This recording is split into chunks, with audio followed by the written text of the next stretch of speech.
And we are back for another episode of College Football Late Night Live here at the Voice of College Football. The hammer has dropped on Michigan State. We're going to talk about that today, as well as the playoff hunt and some of the dangerous games that could change the rankings through this final stretch. My name's John Diadamo. I'm going to take you through the next however long you guys decide. I don't decide. You guys decide because it's $150 if you want a second hour. That's how Mark does it. And then $100 after that.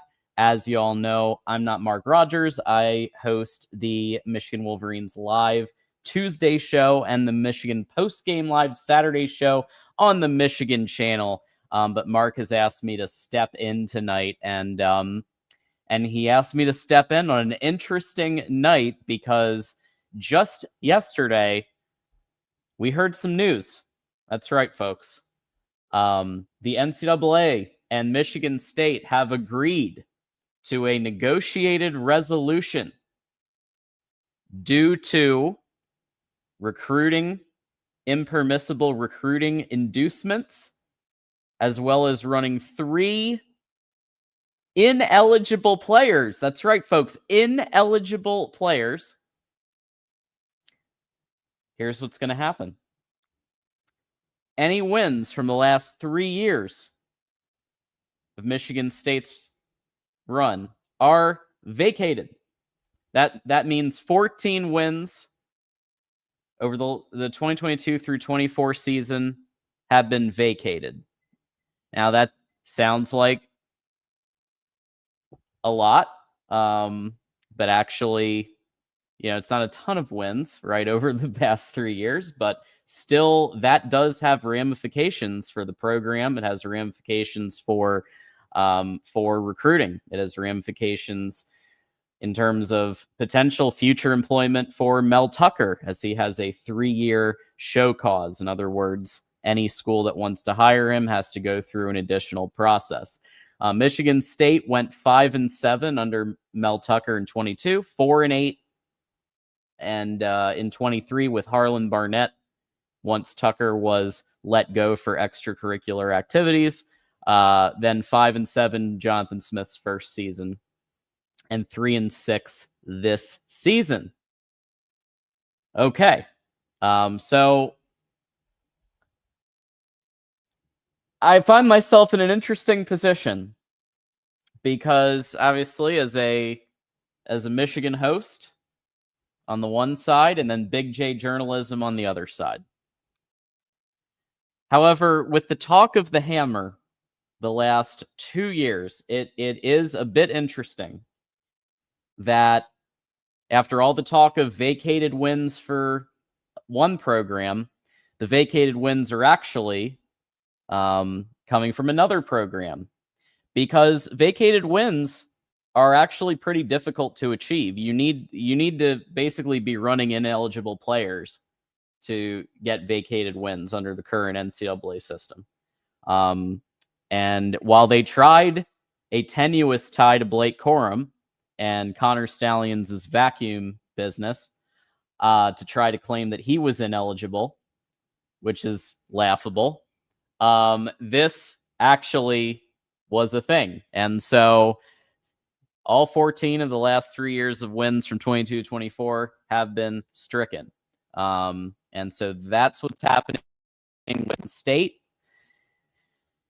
As for the playoff hunt, which is the other topic I did want to touch on, we are in a situation where the playoff hunt is starting to solidify, right?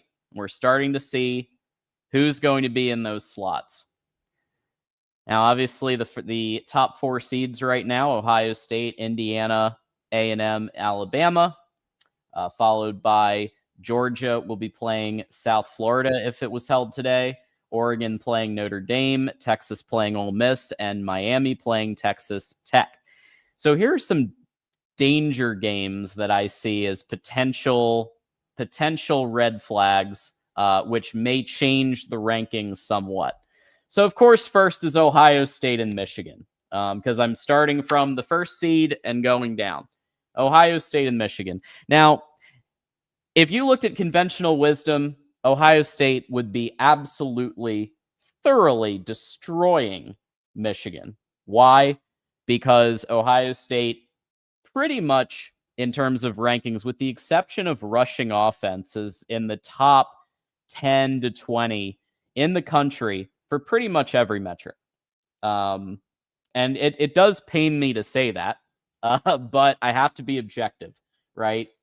Have to do Mark proud.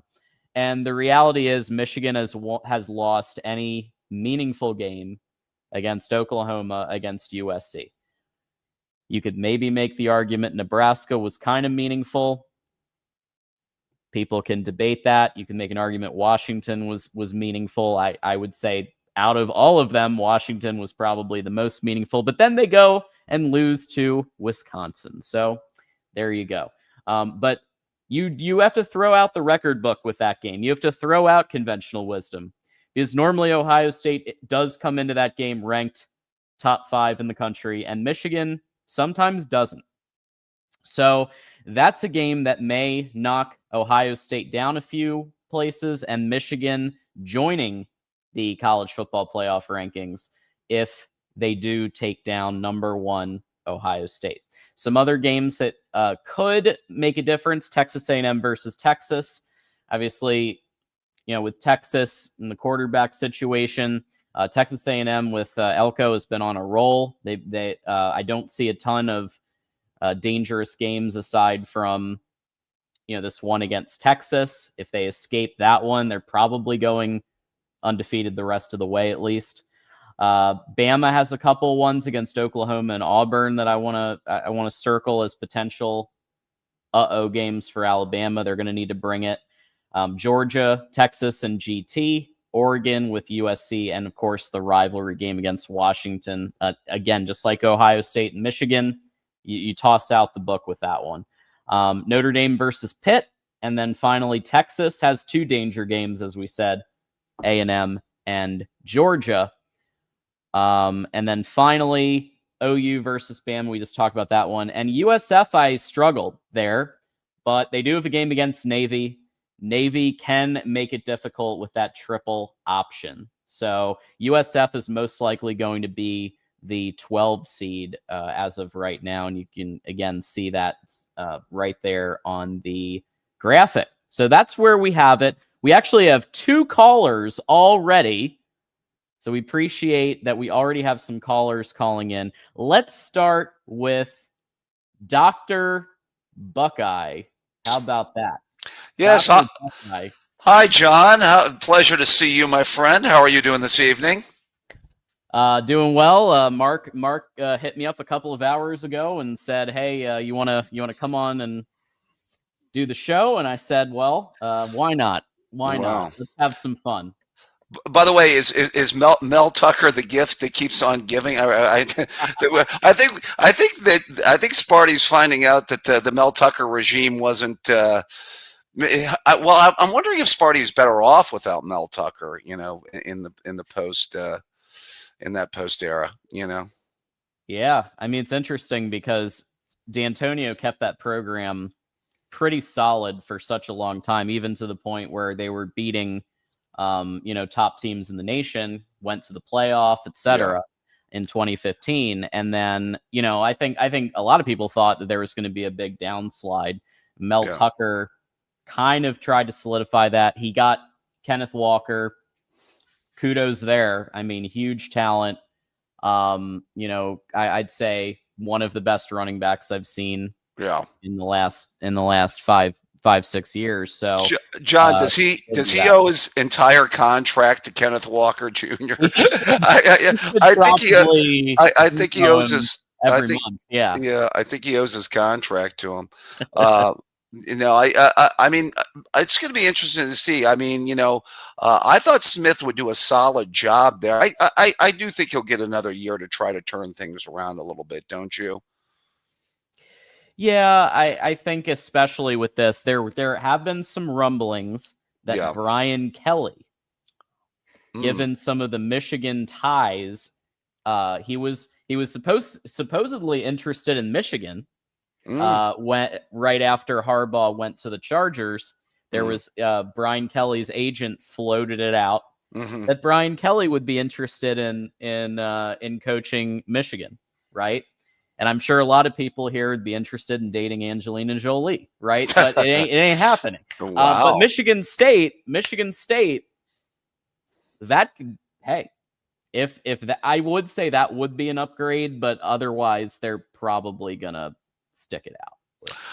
Yeah, I find that Notre Dame fans are probably laughing right now, by the way, over the whole Oh, Brian Kelly situation and how that didn't work out at LSU. And I am no fan of Brian Kelly. I think the guy's a jerk. I think he went down there with his fake ass Southern accent, and I thought the guy was. I mean, come on, Brian, you're an Irish Catholic from the East Coast, and you're trying to sound like you're a Southerner all of a sudden. I mean, and then I think he wasted some talent down there. I thought that 23 team he had was really good with Daniels and the two NFL receivers. It's too bad they couldn't put together a defense that year. I've always said if they put together a decent defense in 23, that team could have been special, because they maybe had the best offense in the country that year. yeah, But Jonathan Smith is owed $50 million apparently. yeah, Um, yeah, talk about a buyout, right? Okay, you were talking about the playoff. Let's talk a little bit of playoff then. yeah, Let's get into it. So yeah, this week, I in a couple of games. Let's start a little bit in the South, and then we'll kind of work up north. Okay, yeah. if that's all right with you. Hmm. What is your view on Alabama, Oklahoma, and then I can kind of give you mine. So obviously we know that for Oklahoma, Mateer has been battling injury, Yeah. and that's obviously an issue. Whereas it seems like it seems like Oklahoma and Alabama are ships passing in the wind, right? Because Hmm. Alabama started out questionable Mm. with the Florida State loss, and then has just catapulted with Ty Simpson. And I wasn't always I was kind of a Ty Simpson skeptic for a Mm. while, Okay. because if you remember, he played musical chairs quarterback with Tyler Buckner and Milrow during Saban's last year. So he has been. I think Grubb kind of Yes. coming on board has been huge for him, Yeah. and I've seen an upsurgence in Alabama's talent. So I do like Alabama in the matchup. Well, a couple observations. I don't think John Mateer is the same quarterback you guys saw when you played him earlier in the year, pre-injury. Yeah. I think that thumb injury, and they may have rushed him back. He faced a pretty good Texas defense, and I think he, got exposed. He looked terrible. I mean, his accuracy. I watched pretty much the entire Ole Miss game, and he was missing throws, and he was missing throws from clean pockets. His accuracy was really off and on in that game, mostly off. And Oklahoma's got decent skill players. They've gotten a little bit more out of the running back position as the season has Mhm. moved along from Blaylock. Brooks, the receiver from up north there has been, a fairly solid player for them. So their skill is decent.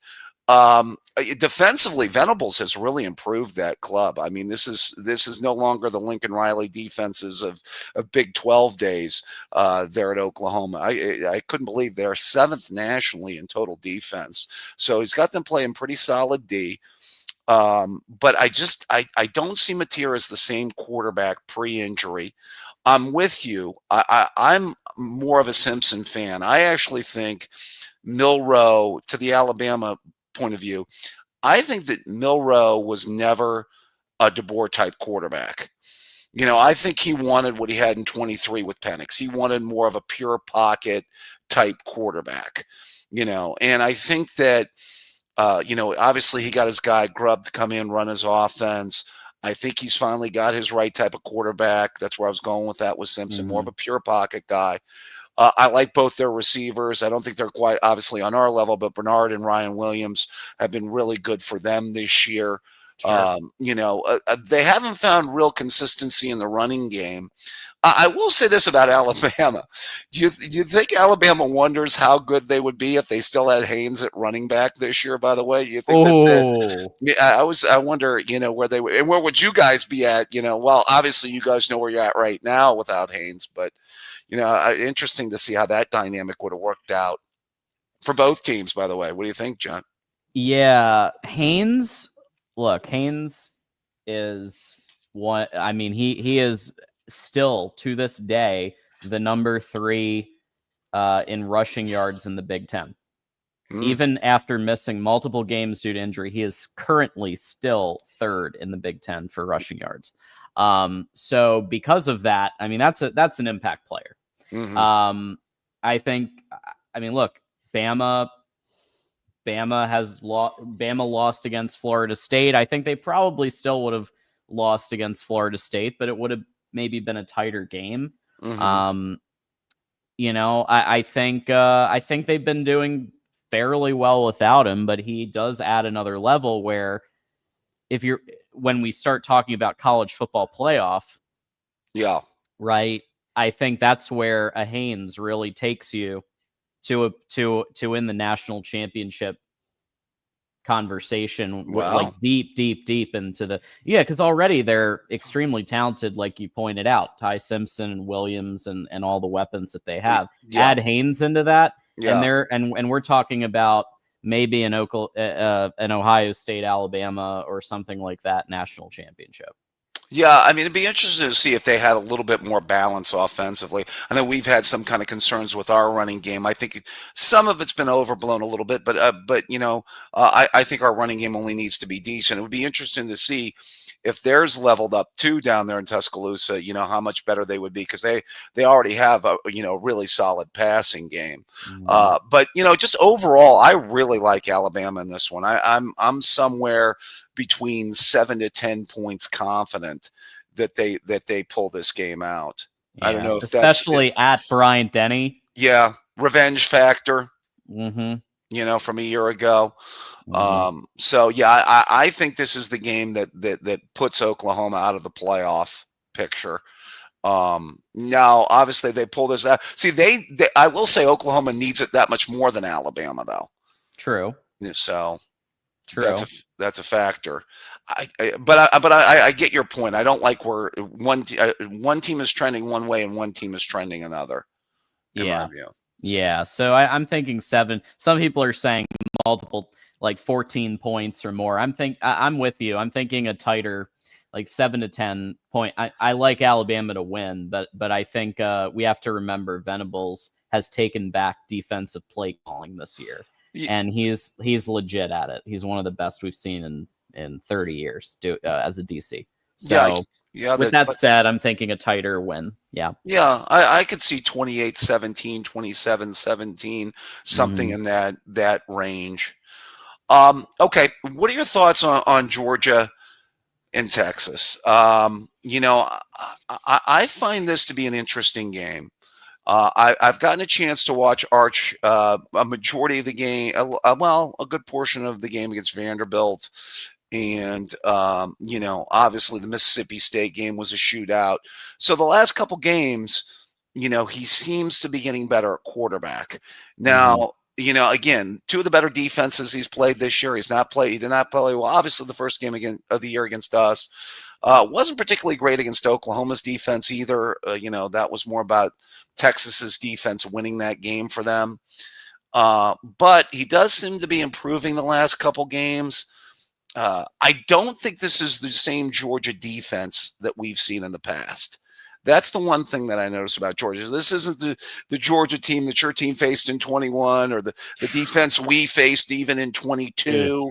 When, I don't see, incredible defenses. Yeah. Right. The Jordan Davises, the Jalen Carters, the Deans, the multiple first-round draft picks on that defense that I've seen in the past. I do think Stockton's played really well at quarterback for them. They've had a pretty solid running game. They're actually pretty solid on the offensive side of the football. I don't know. What are your overall thoughts on this one?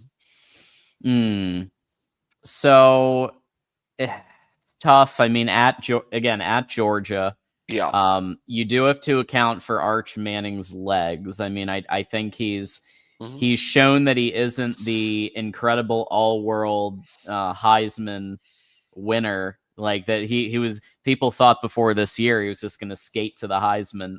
No, but I do think you have to account for his legs. I think that was mostly Paul Feinbaum, by the way. That was Paul Feinbaum definitely led I think that was charge. mostly Paul Feinbaum. Yeah, Absolutely true. right. But at Georgia, you have to like Georgia in this game.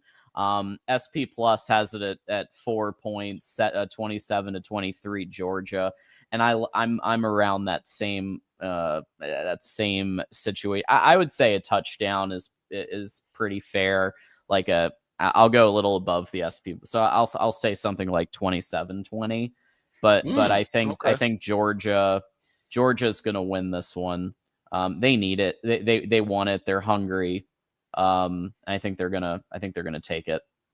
I'm leaning Georgia too, even though I think Arch is trending up and playing better at quarterback. I actually thought that the Texas defense would be, after we played them, maybe a top 5, top 10 defense in the country. They definitely were that a year ago, but Lagway carved them up early in the year. I also thought when you take a look at it, Mississippi State moved the ball really well against them. I wouldn't be surprised if this game maybe was a little bit more higher scoring than that, John. Maybe, a 31-28 kind of variety, possibly. Maybe. It's one of those games that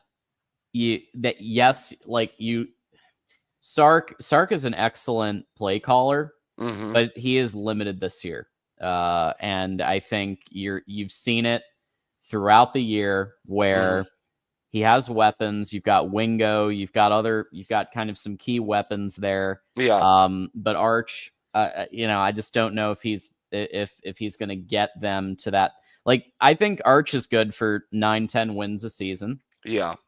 I don't know, but again, it's those other two. And this is one of those, I would call it other two, where it's like a top matchup. Yeah. Are you really about ready to say that he is the James Franklin of the SEC, John? Were you going to say that? You were really thinking about saying that, weren't you, or something like that? James Franklin might be joining the SEC again. Well, that's soon. true. Well, he coached. I heard he did this great job at Vanderbilt, but you know what I mean. Yeah. It's so. Arkansas, yeah. Well, by the way, that was my national title pick this year, by the way, was Texas. Arkansas? Oh. No, Texas. No, not Arkansas. No, Texas. I thought they could take that next step, Ryan Day busted through that year, last year won the national championship. Kirby Smart in 21 busted through, won the national championship after having teams that were close in the past. That this was after having top 4 teams. Mainly because I thought they were going to level up a quarterback. I thought Manning would be that much better than Quinn Ewers was. And plus, I thought, they still had enough talent on defense and around Manning to make their run. I thought their schedule was a little bit more favorable than it was. I thought catching us early, I didn't think they would lay that big time egg at Florida, though. I did not see that. Yeah. That was bad. So, okay. The ball shaped funny. Yes. That's why we play the games, right? All right. So East Coast here. Let's talk a little Big Ten football, considering that's our conference here. Yeah. Any initial thoughts on Oregon on Iowa and USC, pardon me? Most years I'd say USC would just be like, I would say if you were looking at this from previous years of USC with like a Caleb Williams and Iowa with no offense, then this would be similar to how Penn State beat Iowa a few years ago, but Iowa beat Penn State this year, right? I think that it's a similar situation. To me, this one is it really could go either way. I have because I feel like they're both kind of in the same. I understand USC is higher ranked. I understand, but you have to remember Iowa with Phil Parker, Yes. and now with an offense. And it might not be an all-world offense, but it's a better offense and more capable offense than they've had in years. And that quarterback is experienced. He's as Gronowski, right? Gronowski, he's experienced. Good. And that counts. It's at USC, though, which means Iowa will need to travel. We've seen the impacts of travel on teams this year to the West Coast. So, and obviously Michigan, we saw that against USC as well. So I'm going USC barely. Yes. I'm thinking like 3 points. Wow. Like but that, I'm going USC barely. Key matchup in that game is Phil Parker's defense versus Lincoln Riley's offense. That's really the strategy. Still strength on strength, yeah. Chess match in that game. Maeva, the quarterback, who's had a pretty solid year. Obviously, you know how well he played against you guys, although they hurt you guys on the ground too in that one. It will be interesting to see also how well USC hangs in up front in that game. In the trenches. But yeah, that chess match between those two is going to be real intriguing in that game for me. Yeah, Kamari Moulton, got to watch out for him, obviously, on Iowa's offense. So USC is going to have to find a way to shut him down. He's been a big one for Iowa. So it not only do they have a quarterback that's experienced, but they have a run game, and they can balance it really well. I got to give a lot of credit to their OC that took over from Brian Ferentz, Mr. Nepotism. Yes. That's when you knew that offense was finally going to get a little bit. Although, Mark read off the statistics of that offense. It's still fairly low, a low-ranked offense, even though, Gronowski's done some good things there. But finally getting rid of good old Brian as their OC was going to at least improve things, if only slightly. Yeah, so. Absolutely. You got one more game, and then I want to get to our other three callers. Yeah, sure. Well, let me give you. Let me just ask you about your team. I mean, coming off the bye, you guys have had some injuries. I had thought that Underwood maybe had his best game against Washington. Yep. So far this season. Yep, I'd say that's fair. But he may have followed it up with one of his worst games against Purdue. Yep. Obviously, I think we talked about Haynes earlier. Is it pretty much assured that he's done for the rest of the season? He's done for I feel like he's done for sure until Ohio State. And I would say, is there a chance of like a 2022 situation where he tries to Blake Corum it and tries to go in for a couple of plays? I think that's possible. But I think it's a Jordan Marshall. That game will be a Jordan Marshall special, like in terms of the running game. But overall, the answer is I don't know. And here's because okay, coming out of 2024 bye, Michigan had its best games late against Northwestern, Ohio State, and then obviously in the bowl game against Alabama. Sure. However, Michigan has also looked terrible after bye weeks. And so it really is kind of, I don't know. Same thing with the fact that Bryce Underwood overall has played a lot better at home by almost 20% completion higher at home versus away. And we're going away. However, the away game is at Wrigley Field. And the Northwestern media guest that I had on, Matthew Shelton from the Wildcat Report on Tuesday, said he expects it to be about 80% Michigan fans. Yeah, I wouldn't be surprised. So I wouldn't be surprised. That's why I don't know, because all the conventional wisdom is it's an away game, so Michigan's probably going to come out flat. Bryce hasn't played well, and he doesn't play well against away games. But then you have the data point of what happened in 2024 after the bye. You have the data point of the run game has improved to the point where Jordan Marshall himself put up almost 200 rushing yards last week. He's been good. That's pretty good. Yeah. Backed up by Kudsdal and Jasper Parker, who I think are capable backups. And then it's just a question of the pass game. Because that is literally the question. The run game I have no issues with. Top 12 in the country. Defense I have no issues with. Top 18 in the country. And I think those are going to rise against Northwestern and Maryland. But the pass game is still 105th in the nation, which is a slight improvement over last year, 129th. Yeah. Hey, we're making a little progress. But going up 24 spaces, but we still just straight up don't know. And aside from Andrew Marsh, who I think could go for 100 plus passing yards at some point, like in a game this season, we finally found a receiver that can beat the tight ends in productivity, which is great. But then what else is there? And so I think that Michigan is going to need to find an answer in addition to Andrew Marsh, because if he's the only answer, he's going to be doubled up all the time for the rest of the season. Yeah, you probably need at least 2 targets. 2 years ago, you guys had at least 2 reliable targets with Loveland and Wilson, who were your 2 leading receivers 2 years ago with JJ. So, I mean, any offense, you need at least 2, if not 3 reliable targets to throw the football to.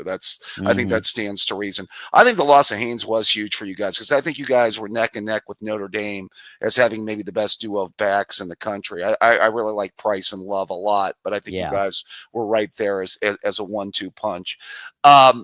Dace's opinion on this, and I listened to a little bit of his podcast, had said that it was not necessarily Chip Lindsey or OC.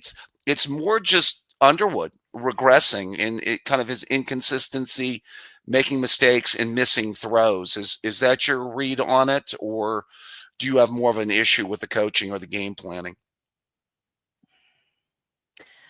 I have the least issue with the play calling. I think the play calling has been significantly improved from failed offensive coordinator Kirk Campbell last year. I think you are seeing a much more diversified play calling set, 11 personnel, 12 personnel.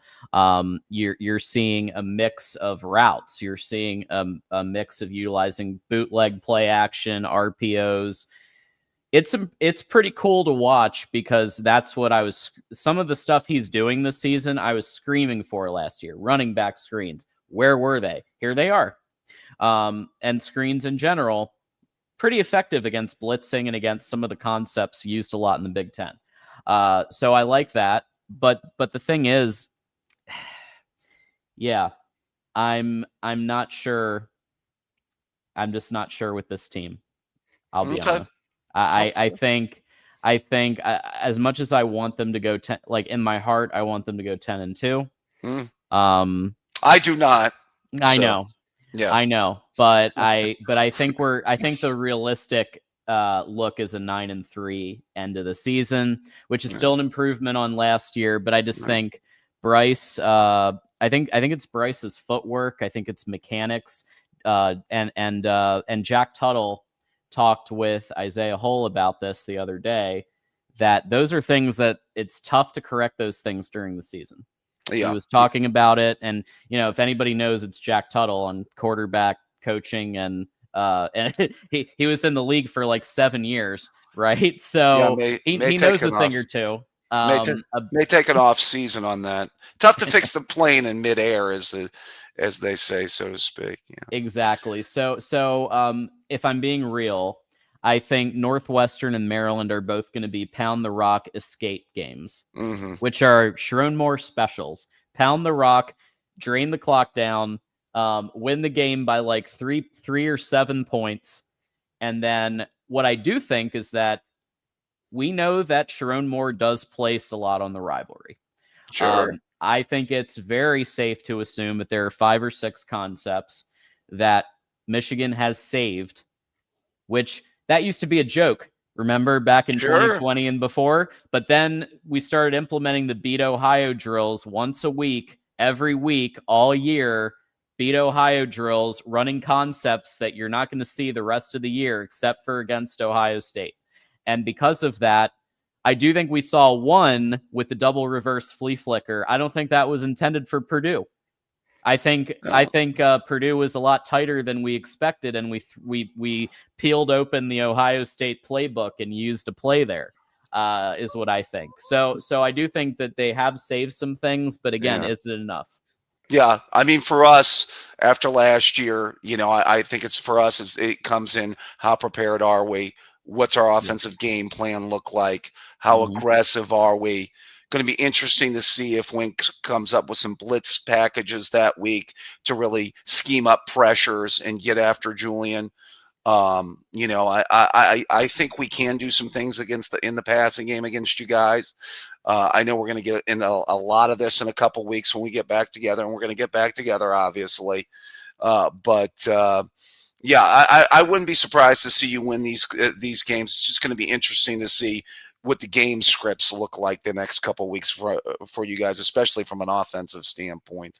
So I don't think it's going to be that interesting. I think it's going to be inside zone and duo up the A gap, yeah. 50 times, and a couple of slants and a couple of RPOs, and call it a day at like 20-17.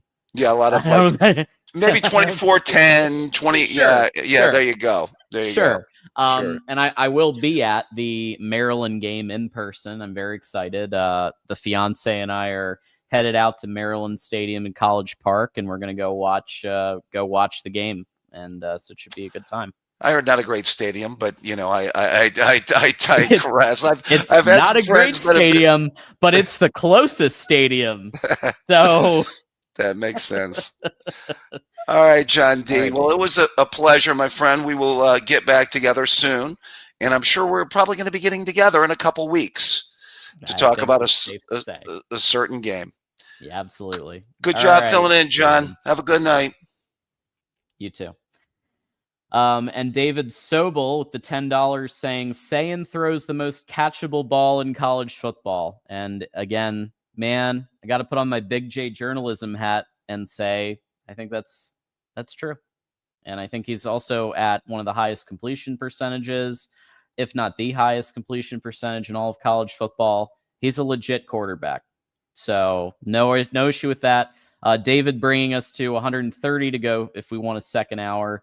And then Adam starting things off with the 10, the host of our Rutgers Scarlet Knights live show on Voice College Football. Brian Kelly, although abrasive, should be Michigan's next coach to replace Moore. He will win a title in Ann Arbor. And with that, I'm going to bring on Will ND to get his thoughts Oh my on. God. I thought it was a great time to bring you on the Brian Kelly super chat. How you doing? I haven't seen you in a minute. I'm doing good. I'm doing good, John.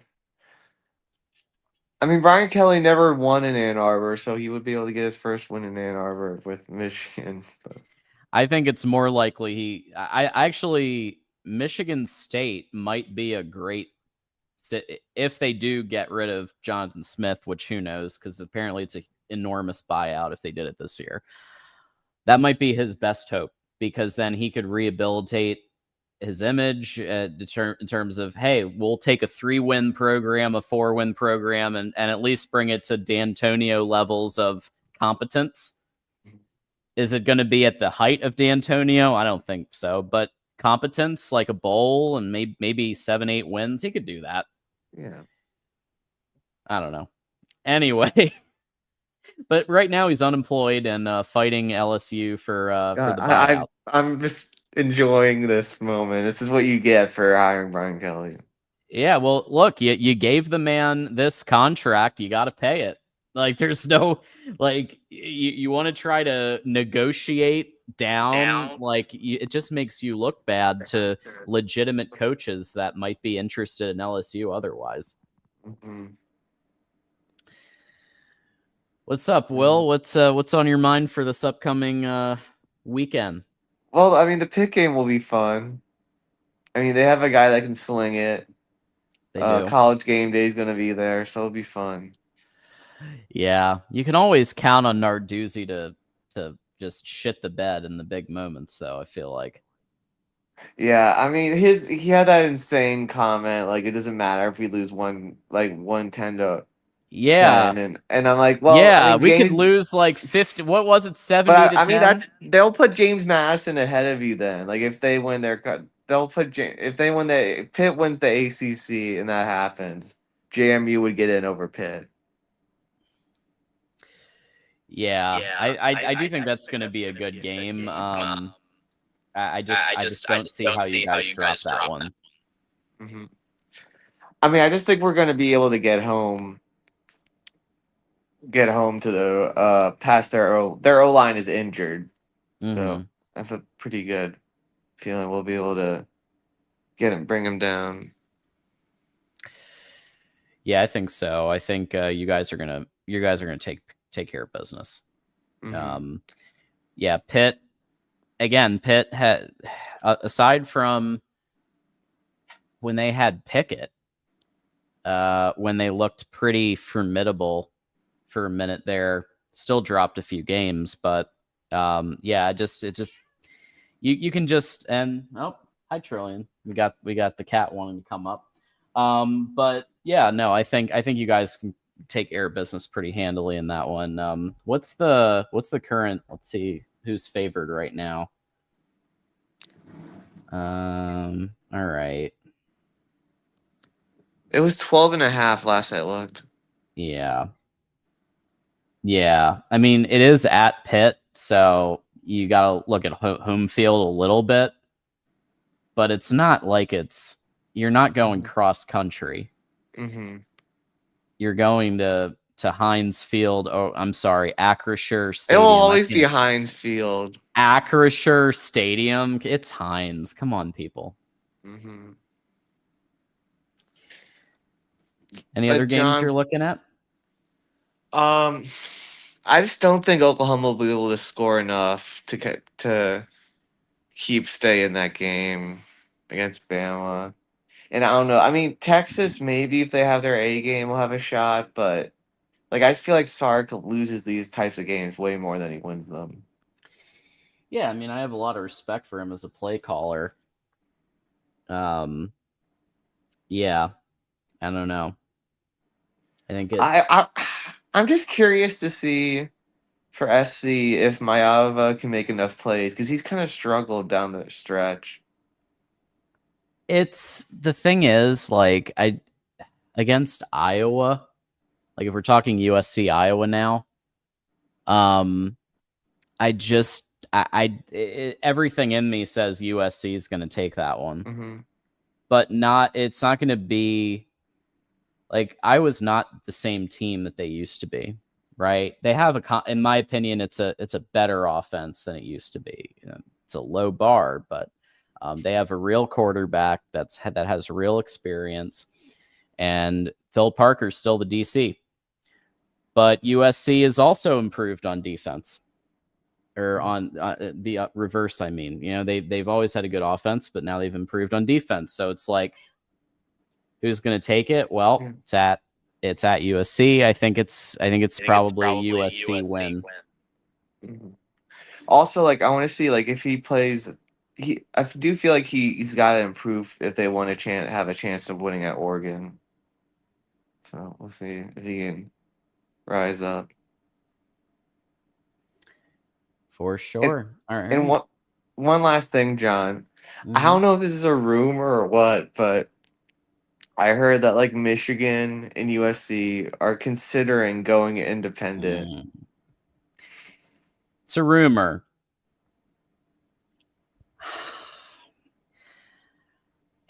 I mean, it's tough because Michigan's Board of Regents really does not like this $2.4 billion equity situation. And we're talking about Jordan Acker. We're talking about Mark Bernstein. It's not just one region. It seems like it's rare that they're in alignment on something like this and they're actually willing to fight. We've seen them not really willing to fight or really do anything at all in situations. They don't like this because Michigan, first of all, doesn't need the money. Okay. Michigan's got plenty of money. Michigan got one donor to pay the whole fine for the Stallions thing. Got one donor to bankroll that. Was it Larry? There's more than just Larry, but I think that's a good guess. I think. But I think that Michigan's position is like, why are we going to give a leg up to schools that were whining 2 years ago about however you feel about the sign situation? Like, there was a lot of whining going on, a lot of, hey, what's going on over here? And then, of course, Michigan beats a bunch of schools without Connor Stallions, and when everybody was huddling and when everybody was running the check with me system, and all the quarterbacks were running over to the sidelines to get their play calls. But I think that there's still some sour feelings from that, and from the commissioner Petiti kind of instituting that punishment and all that good stuff. USC, it's a bit of a different animal because they would be a tier 2 school in terms of of the payouts, right? So USC doesn't want to be considered a tier 2 school ever. So it's not a good taste in their mouth. Do I think they're going to leave? Probably not. I don't. Join the dark side. I don't. I know, right? This is like the opposite of all the times I'm like, you want to join the Big Ten. I just don't see, like, could Michigan go independent? Absolutely, Michigan could go independent easily, because just like Notre Dame, Michigan has that brand that would, we'd do a deal with NBC or more realistically, probably Fox. Because Fox loves them some Michigan. And the head of Fox Sports is a Michigan alum. So I think they'd want to try to keep. USC could do it too, because they have the brand, they have the money. But I just don't see it happening, to be honest. Oh, okay. All right. Well, thanks for hosting, John. I had to call in. Like, when I saw you, I'm like, okay, I have to call in at least. Well, I appreciate you, and we gotta get together soon. I know I'm over in Maryland now. Is the Michigan game is the Maryland game next weekend? Yeah. Or is it the weekend? Okay. Yeah. That might be tough. But we can meet up at some point. Well, Courtney and I are going. So anybody, and this goes for anybody watching, if anybody's going to the Maryland Michigan game, I know it's kind of a long shot on the main channel, but if anybody's going, let me know so we can potentially meet up. All right. All right, Will. Thanks for calling in, man. Later. Okay, let's see. We do have another super chat. Dave, Minnesota Dave is here. Minnesota Dave is bringing us to 125 to go for a second hour, which, folks, unless somebody drops $125 in the next 10 minutes, we probably are not going to do. So we'll run through these next two callers really quickly. But Minnesota Dave says Pitt looks like they could make the playoffs if they win out the rest of their games and don't win the ACC championship game. That is a mighty big if against Notre Dame. That's a mighty big if. And I understand that it's not an ACC game, but it still will count as a loss when you look at the college football playoff. So, yeah, I don't know about that. All right, we'll take these. We're going to do a 5-minute timer on these next two. So we'll do some rapid fire calls here. Those of you from the Michigan channel know about the 5-minute timer from the post-game show. So we'll start here. We've got DeReal MVP in the house. We got all of the suspects today. We had Dr. Buckeye. We had Will ND. Now we got DeReal in the house. How you doing tonight? I'm doing well. How about you, John? Real quick to respond to Dave's super chat. A 10-2 Pittsburgh team ain't making the playoffs, even if they win out. Just too many bad losses to start the season. There's too many teams they would have to jump. You have to be a top 10 team this year because the ACC is trash. The G5 has to get a spot because of representation reasons, so they're not in. This is assuming also the Big Ten doesn't get a fourth team, which is already ahead of Pittsburgh. Oklahoma and Texas could lose a game, and their resume would still be better. than Pittsburgh. So Pittsburgh's completely out of this game. The coach of Pittsburgh, I don't even know his name because Pittsburgh's an irrelevant program. This game literally means nothing to Pittsburgh. Literally means nothing to them. And this is what everyone wanted when playoffs happened. It's an irrelevant game. They can't make it as an at-large team. The only path is the ACC title. This isn't what I wanted. This is what the college football world wanted. We're playing meaningless games in November. And also, John, congratulations. You're going to give it your all against Ohio State. Similar to how a G5 team, when they play a P4 team, gives it their all, tries all the trick plays, throws out those 5 or 6 concepts, and they still are probably going to be underdogs and lose. So you go, man. You go do it. If that's what it takes nowadays, you go, man. You got this. I believe in you all. Well, you have picked Ohio State, what, 2 out of the 4 years that they've lost? I've picked Ohio State 2 or 1. I know I picked Michigan in 21 and 22. I don't know about 23. I was wrong in 24. Everyone was wrong in 24. I was wrong. I picked Ohio State last year. Listen, even if Michigan goes 10-2, they're still not guaranteed to be in the playoffs, by the way. I'm just throwing that out there. ESPN has them at a 61% of chance if they go 10-2, below a 9-3 Texas team, which would have a 64% chance to make the playoffs. Michigan's solution: win your non-conference games like Oklahoma.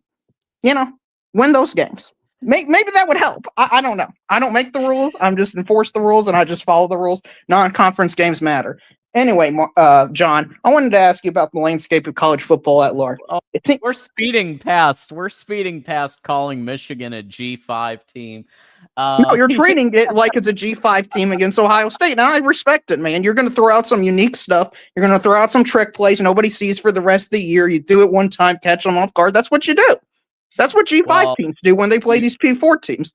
Well, there's a couple of other things you need to be aware of. There's a guy named Rod Moore who they're holding out because he only has 1 more game before you can't redshirt him. So he's going to be out the next 2. Rod Moore will be back at free safety against Ohio State, at least for some of the game. That's a huge game changer on defense because he helps the defense get set. That's a big deal. We also, this year, I do think that there's a quarterback improvement from like a Davis Warren, Alex Orji. Bryce Underwood. That's addition by subtraction right there. Right? So even if they run 80% run plays, they just hit enough in the pass game. Remember the 2022 season, Darrell? When you all were much better than this year?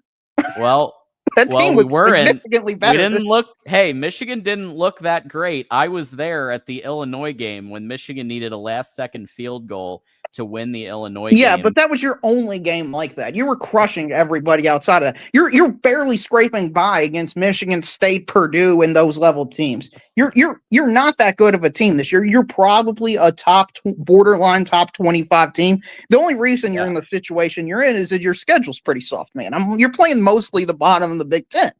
You're skipping out on most of the top teams. And, respect to you all for doing that because your conference has got 18 teams. So somebody's going to get the lucky draw in some years, and other years they're not going to get the lucky draw. And it just happened this year. You all got the lucky draw.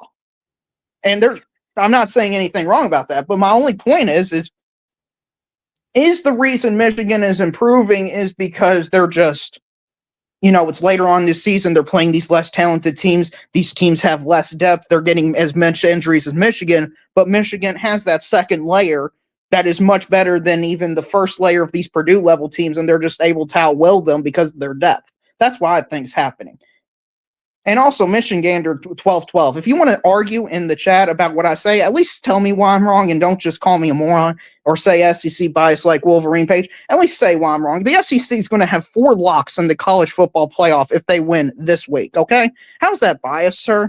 Maybe you should win your games. I'm sorry Oklahoma decided to dominate Michigan. I can't help that. I wasn't there. I didn't control the game.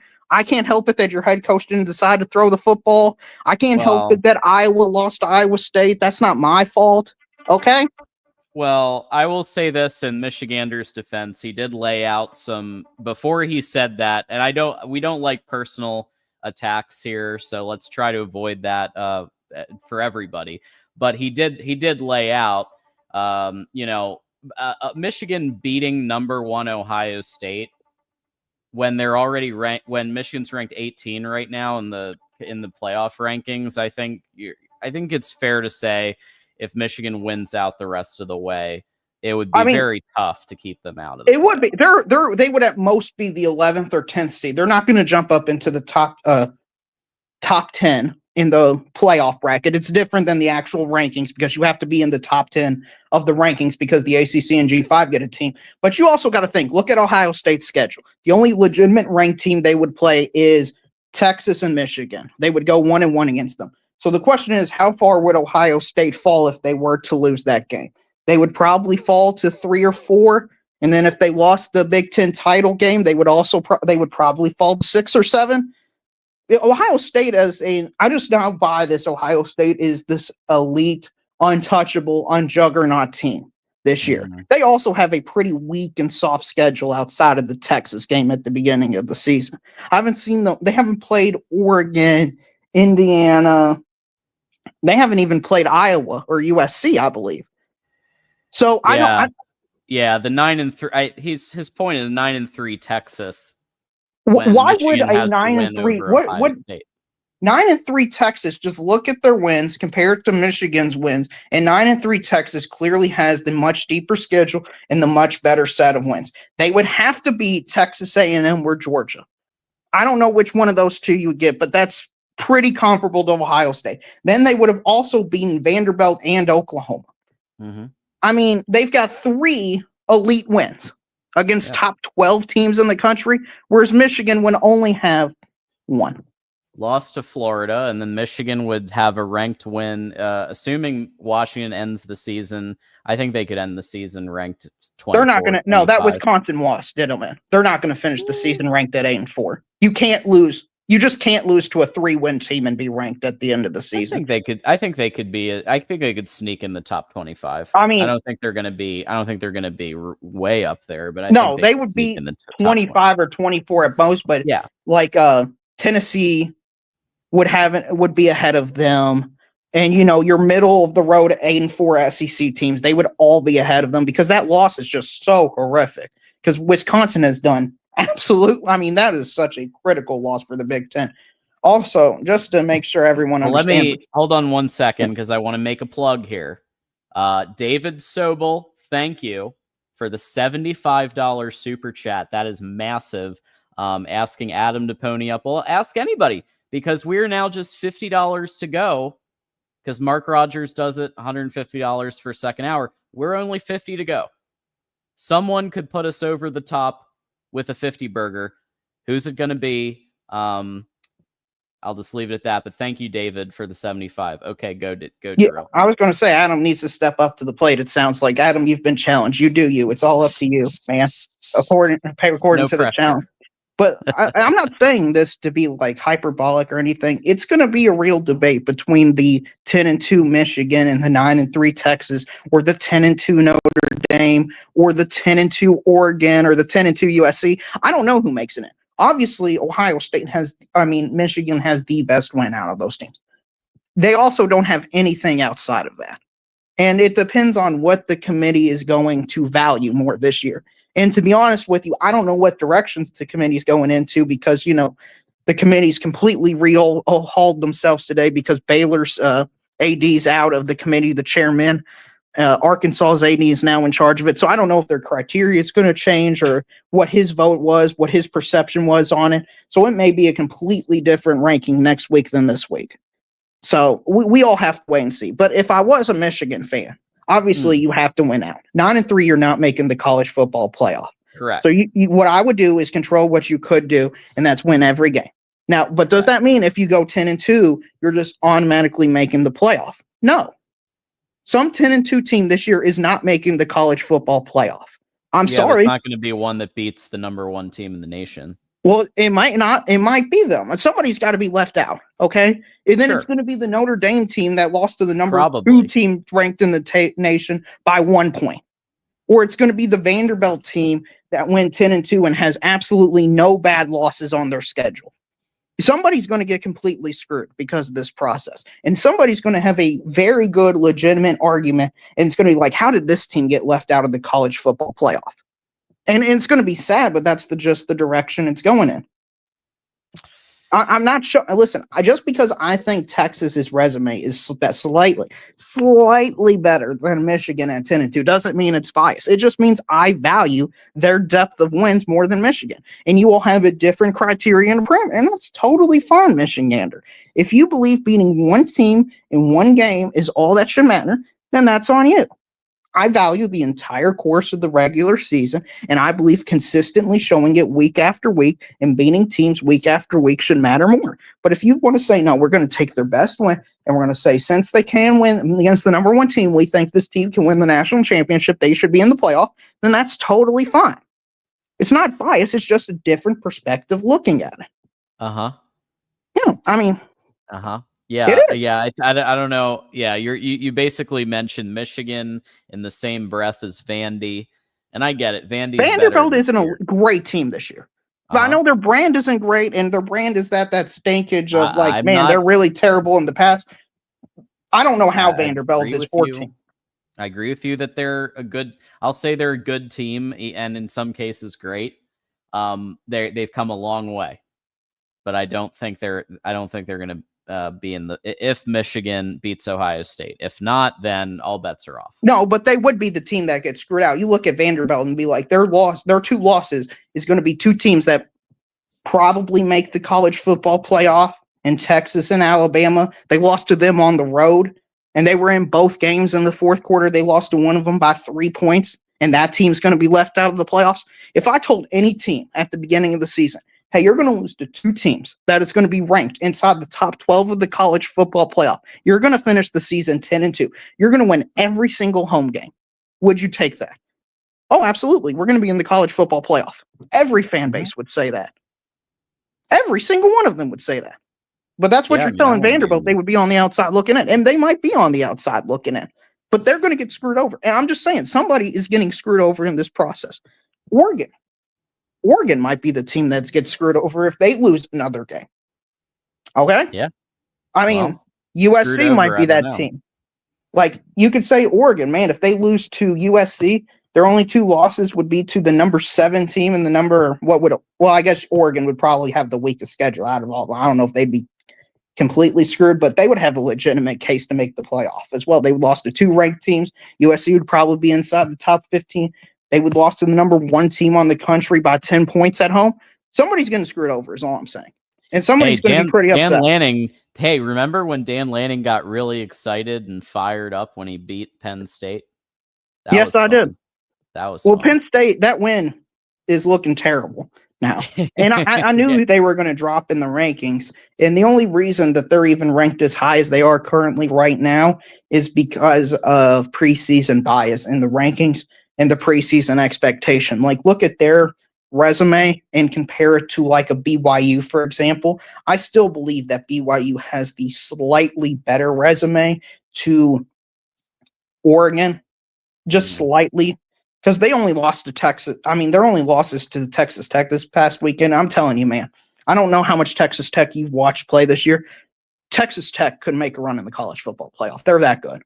They just absolutely destroy every single team they play. And their only losses to an Arizona State team when they didn't have their quarterback, and they only lost to them by 4 points.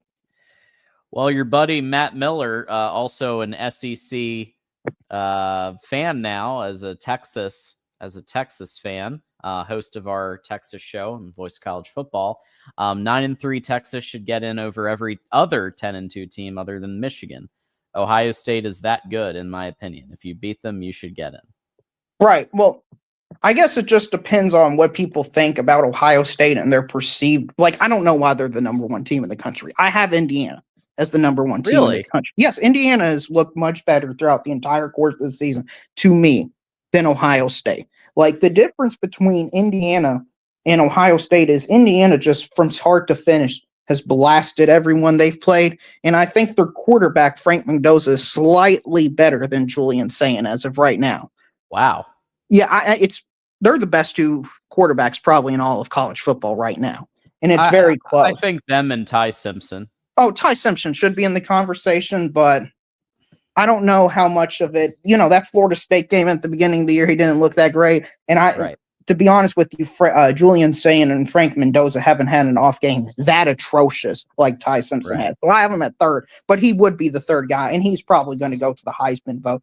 But to me, Indiana just blasts teams from start to finish. They have the better record at 10-2 compared to 9-0. I think Indiana's schedule that they've played is slightly more difficult than Ohio State's schedule as well. But all this stuff is going to sort itself out because they're going to play in the Big Ten title game, and the winner is going to be the number one team in the country, most likely. And then the loser of that game, assuming they're both undefeated, is probably going to be number 3, maybe number 4, depending on if Texas A&M or Alabama wins the SEC title. Yeah, Mark Rogers was going to bring up the same point that I was going to I don't know if you watched the Indiana Penn State matchup, but it took a last 50 second drive. The Penn State game was bad, okay, but everybody gets one. Everybody gets one. Ohio State didn't blast away Washington, Washington. It was only a 24-6 win. Again, it wasn't as close as the Penn State-Indiana game, but while I do not think Penn State is a great team, I still think they have plenty of talented players, and I do believe that was their whole last hurrah that they had in order to show something. You're putting me in a position where I have to defend Ohio State, and that is a rough. Well, this thing's going to sort itself out, John. I mean, this is one of the few things that actually will sort itself out. This is why I kind of don't like the Indiana-Ohio State debate, because it's not like these teams aren't going to play each other. They will play each other. Now, how much the teams will care about being the number 1 team in the country versus being the number 3 or 4 team in the country, I don't know, because you get the same reward. You both get a bye in the college football playoff. So if someone wants to say I value Ohio State's resume slightly higher than Indiana's resume right now, that's fine by me, because they're going to play on the field. And then the winner of that game is going to be the number 1 team, unless the committee decides to say, hey, this is a Notre Dame-Miami situation, because head-to-head only matters when the committee says it says. Yeah, we also we have to remember the Iowa game, which also Indiana, Iowa, Indiana 20-15. And again, those are tight games. I mean, Ohio State's only tight game was against Texas at the beginning of the season, but they beat them, and Texas is ranked number 10 right now in the country. So, I have to give it to Ohio State right now. But again, like you said, they're going to both probably play each other, assuming Ohio State wins out.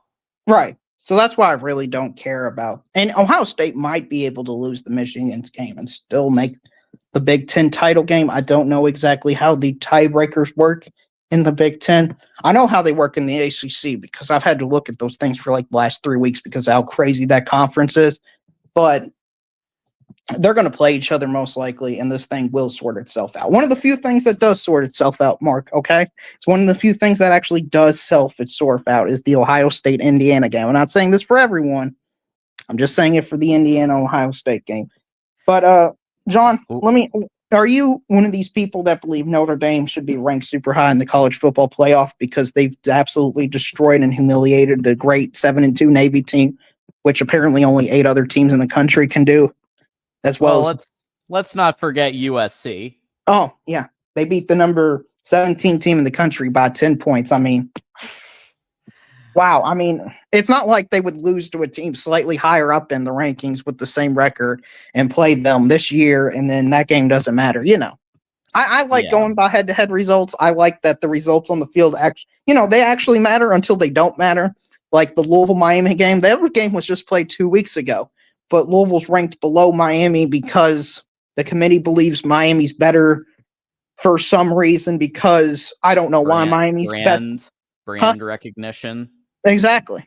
It really, y'all got to remember there's a human element to this still. It's not the human element that was the case before the 12-team playoff, because you do have conference champions involved. You've got that group of 5 team that has to be in at 12. So obviously it's not, but there is still a human element of, hey, Miami is a great brand. Notre Dame is a great brand. ESPN helps fund the college, there's obviously that partnership. They want good TV. They want good matchups. So if there's a razor's edge, it may go to the better brand. However, I don't know if Notre Dame is going to make the playoff at 10-2. I hope they don't. When you have other 10-2 teams with better resumes that actually play their conference championship, or that are in a conference, and maybe they go to the conference championship game and they don't win. Well, they still went to the game, right? They still weren't sitting on their couch during conference championship. So, yeah, I think they're probably out. But unless they get some help, right? Yeah. They obviously have to beat Pitt. They have to win out. Notre Dame has to win out. Yeah. And then it's going to be fun at the end of the year because BYU's probably going to be ranked number 10 this week because Texas and Oklahoma are both going to probably lose to Alabama, Georgia. So BYU's probably going to be 10. And they play absolutely nobody to finish off their season. BYU plays TCU, Cincinnati, and UCF. Cincinnati's a decent, somewhat good team. They're a marginal football team, inflated by the record because they play in a pretty bad conference. They lost to Nebraska. I mean, my goodness, you lose to Nebraska, you're not that good of a football team. Just is the rule. I don't make the rules, just the rule. But BYU wins out their number 10 team in the country. If they lose the Big 12 title game, everybody just assumes they're out. If you're the Big 12, why would you ever, ever, ever play the Big 12 title game again if your second place team is out solely because they lose the Big 12 title game?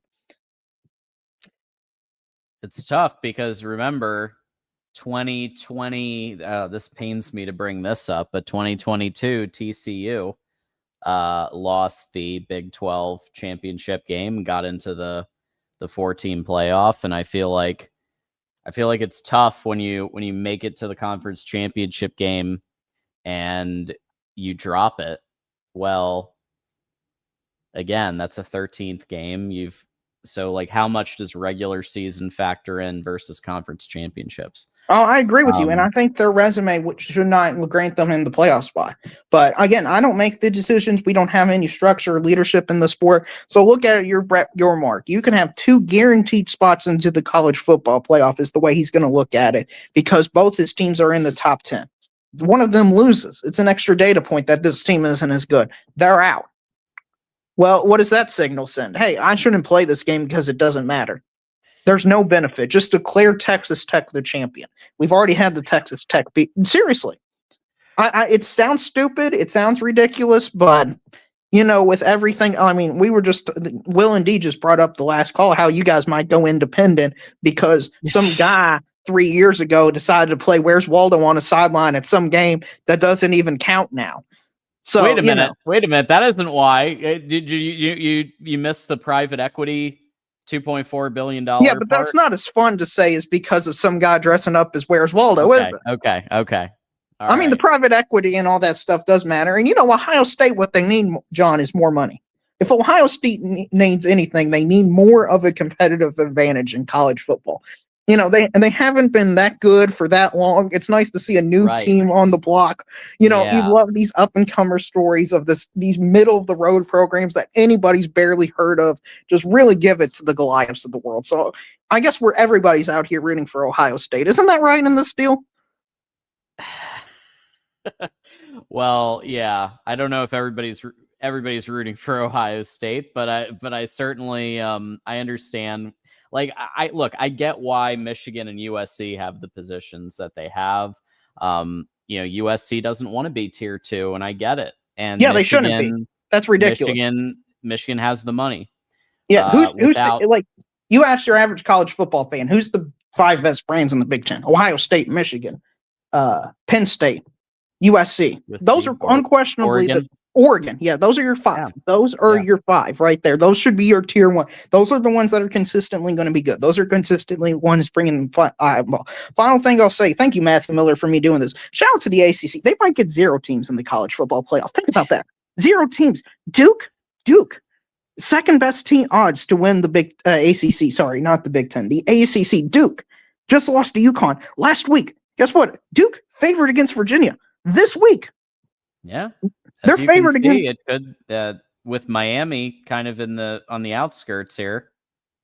And by the way, ESPN's so bad at this. When I was watching their ranking show, they were talking about how an ACC championship team that won the ACC title would be left out for Miami. They don't even know the rules to their own sport. That's how bad they are. They think Miami would be ranked above the ACC title, and Miami would make that's not how it works. The ACC champion is the first team to get into the college football playoff, then the at-large teams. So if Duke wins the ACC at 9-4, but James Madison wins the Sun Belt at 12-1, would the committee take James Madison at 12-1 over a 9-4 Duke team that just lost to UConn by 10 points? Now, I know everybody says, well, we got to have the 5 best conference championships, and it doesn't matter. We need the representation. But, man, when people see a 9-4 Duke team on that bracket and a 10-2, a bunch of 10-2 teams left out and a bunch of 9-3 teams with much better resumes,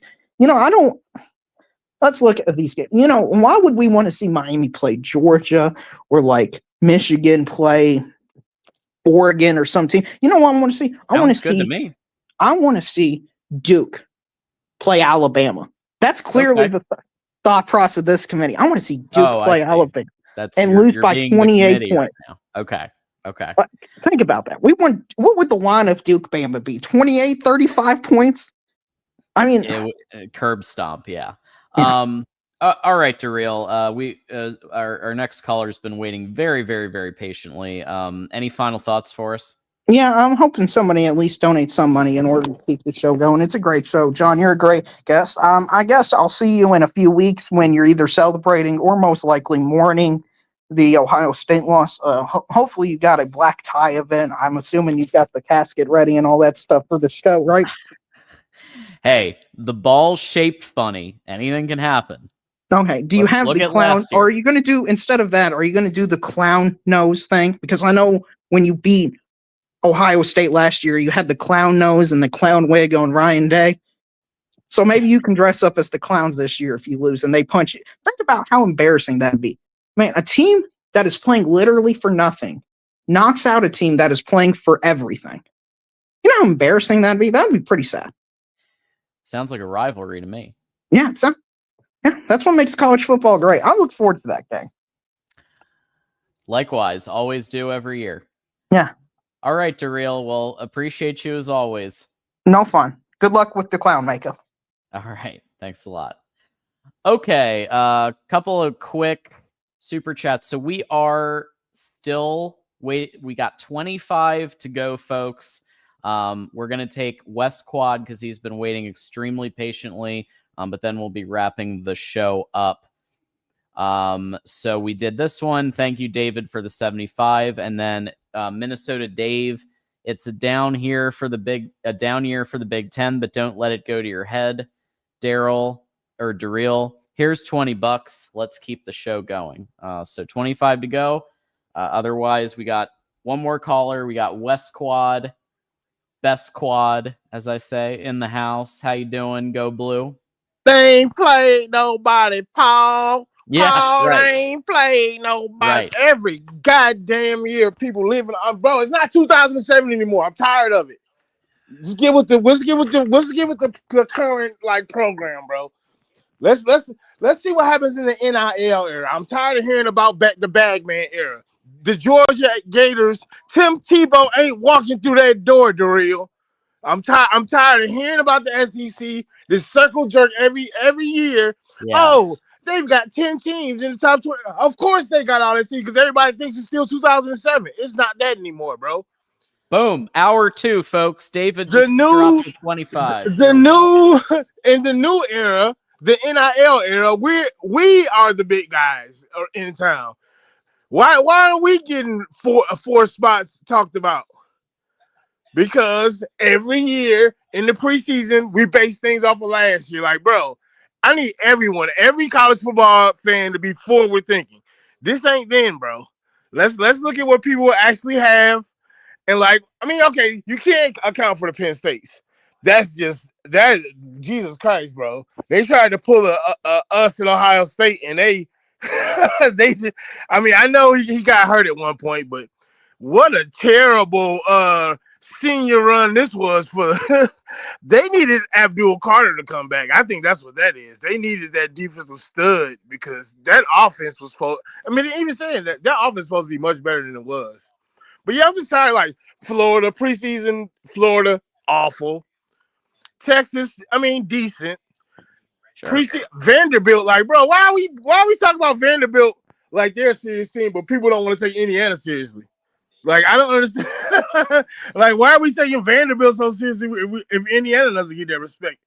Like, Indiana made the playoffs last year, but they're struggling for respect, and freaking Vanderbilt is a Diego Pavia twisted ankle away from irrelevance. So I just don't understand. Like, I don't know, bro. It's starting to piss me off because I live in Atlanta. I live in the capital of the SEC. You live SEC country. Like, yeah, in like college Atlanta football country. recently. Like, yeah, I feel like we're the college football like capital of the world, bro. Like, we got preseason games, we got postseason games. Like, we've got the freaking Hall of Fame. it's true. So it's like, bro. I mean, I get it, bro. And like historically speaking, yes, the SEC has been dominant, but that was then. This is now, bro. Let's live in the here and now. Like, let's deal with what's happening now, as opposed to the past. Because, like I said, Tim Tebow ain't walking through that door. And amongst others, like, oh, Missouri was supposed to be this great team. Like, bro, I guess, bro.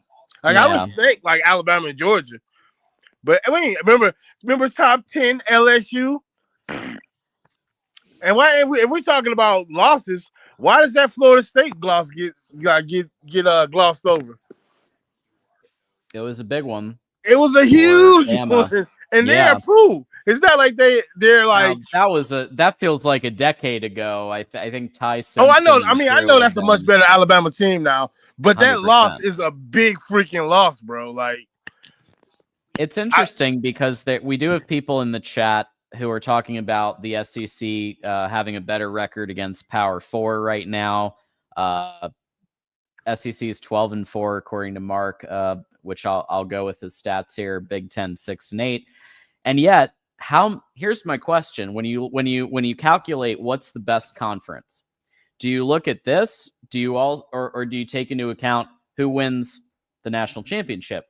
Because we've kind of been having this debate on Voice of College Football for the last 4 years, where I think even Darrell would admit that with Michigan and Ohio State winning the title the last 2 years, that has kind of shifted the balance to because at one point SEC was here, Big Ten I'd say was like here, and then everyone else was down there somewhere. And now I feel the last couple of years the gap is narrowed. Exactly. Right. I still put the SEC overall right now as it is. It's a much better conference, top to bottom. Yes, better right now. But don't tell me a 9-3 Texas gets in over us and we beat the number one team. That's not even like. First of all, that's not even realistic. Are you serious right now? Like, no, there's no way that happens just because we'll be 10-2. You think we get that 9-3 Texas? That, and especially the way that's crazy. I think common opponent. I forgot to mention this. I was thinking of it, and the thought escaped me. They did get us. Common opponent would be Ohio State and Oklahoma, right? So right, and so right, but like if Michigan beats Ohio State, right? Well, Texas lost to Ohio State, so the common opponent there, Michigan has that. Bro, but just even the fact that we're having this argument about a 10-2 team versus 9-3 team with common, it's like, bro, are you serious? Like that Texas. First of all, this Texas team is very, very suspect. That Florida loss is very, very damning. Like, there's no way to explain it. I mean, did DJ Lagway get hurt? No, he just lost his job. Like, I don't think Florida's had many major injuries. They just kind of freaking suck. So, like I said, I guess we'll find out in the playoffs, bro. I mean, look, I don't know if we'll be there, but I'm pretty sure that the 3 teams that are making from our conference, because I know that we're at least a 3-team league. Like, I mean, is that not a consensus? Are we not at least depending? Well, I guess it depends on what Florida does. Not Florida, what Oregon does from here on out. But we're at least a 3-bid league, aren't we? I think and again, this is such a huge if, because that Ohio State game scares me, right? Yeah. But it's a huge if. But if Michigan goes 10-2, I don't think the committee is keeping out a 10-2 team with a win over number 1 Ohio State. Period. The fact that we even entertaining this, bro, it just let me know how much SEC bias has even gotten in our head. Right. Because you know that we're in. Why are we even entertaining this? You know that we're in. If we went out, we're in. So the fact that we're even entertaining this is just let me know we watch too much ESPN, who definitely has a vested interest in making it this way. Hey, speak for yourself. I haven't watched ESPN the last couple of weeks because of YouTube TV. So they have a vested interest in having all these SEC teams. Yeah. So I mean, it is what it is, bro. I just think that top to bottom, they're a better conference, obviously, but we're a lot more top heavy than them right now. And those like Alabama and Georgia teams of the past, that's the past, bro. Like you're not gonna see that again ever. You're not gonna see that Georgia team dominate like that TCU team. We're not gonna see those type of matchups ever again. That's the past, bro. Like, deal with it. Well, Mark. I'm thinking about last year. All these Georgia fans were so confident, and they got smacked by a freaking. I mean, not even the best Notre Dame team. A very, I would say, a very run heavy Notre Dame team, and they smacked them around. So, I mean, it's, what's Mark got to say? It's his channel. So he just said you should call in when he's hosting, and I think that would be very entertaining, and I think I would love that. Fair enough. But I appreciate you supporting me, and obviously, how we did it was we let the Michigan Call-In show do its thing, and then I said, time for the after party. Come on over to the main channel, and I appreciate that you that you're here. But just out of curiosity, what do you think about this upcoming game? Michigan going to Northwestern, going to Wrigley Field, because I'm struggling to wrap my head around it, because conventional wisdom says this is going to be an ugly, tight game, especially with Bryce's completion percentage. I'm curious as to what you think, though, because Wrigley Field, we had Matthew Shelton from Wildcat Report Tuesday night, who was talking about he predicts about 80% Michigan fans. Didn't we play there before, and we had to go one way because of the setup of the field? You could only go one. I just distinctly remember that. I don't know. I couldn't have made that up. I feel like we played a game there, and you could not go to one side because of like the outfield, the way the field was set up. Somebody look that up for me. I'm thinking so. It was the sixth. It's the sixth game in the modern era played in Wrigley Field.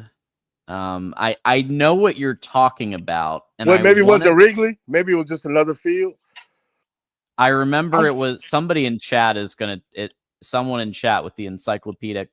Not because I remember this. I vividly remember the one. Like, bro, like you can't even you can't go to the other side of the field. We just gonna keep going this way because the end zone was just like, if you caught a touchdown, you like run into the wall. But no, I think it depends on the weather. If it's super windy, that would actually probably play in our hands, to be honest, because I just think just gonna give Marshall the ball. But we gotta get Bryce going though. So we have to throw the ball at least, I say up to 20 times, if not more. Looks like we got to get them going.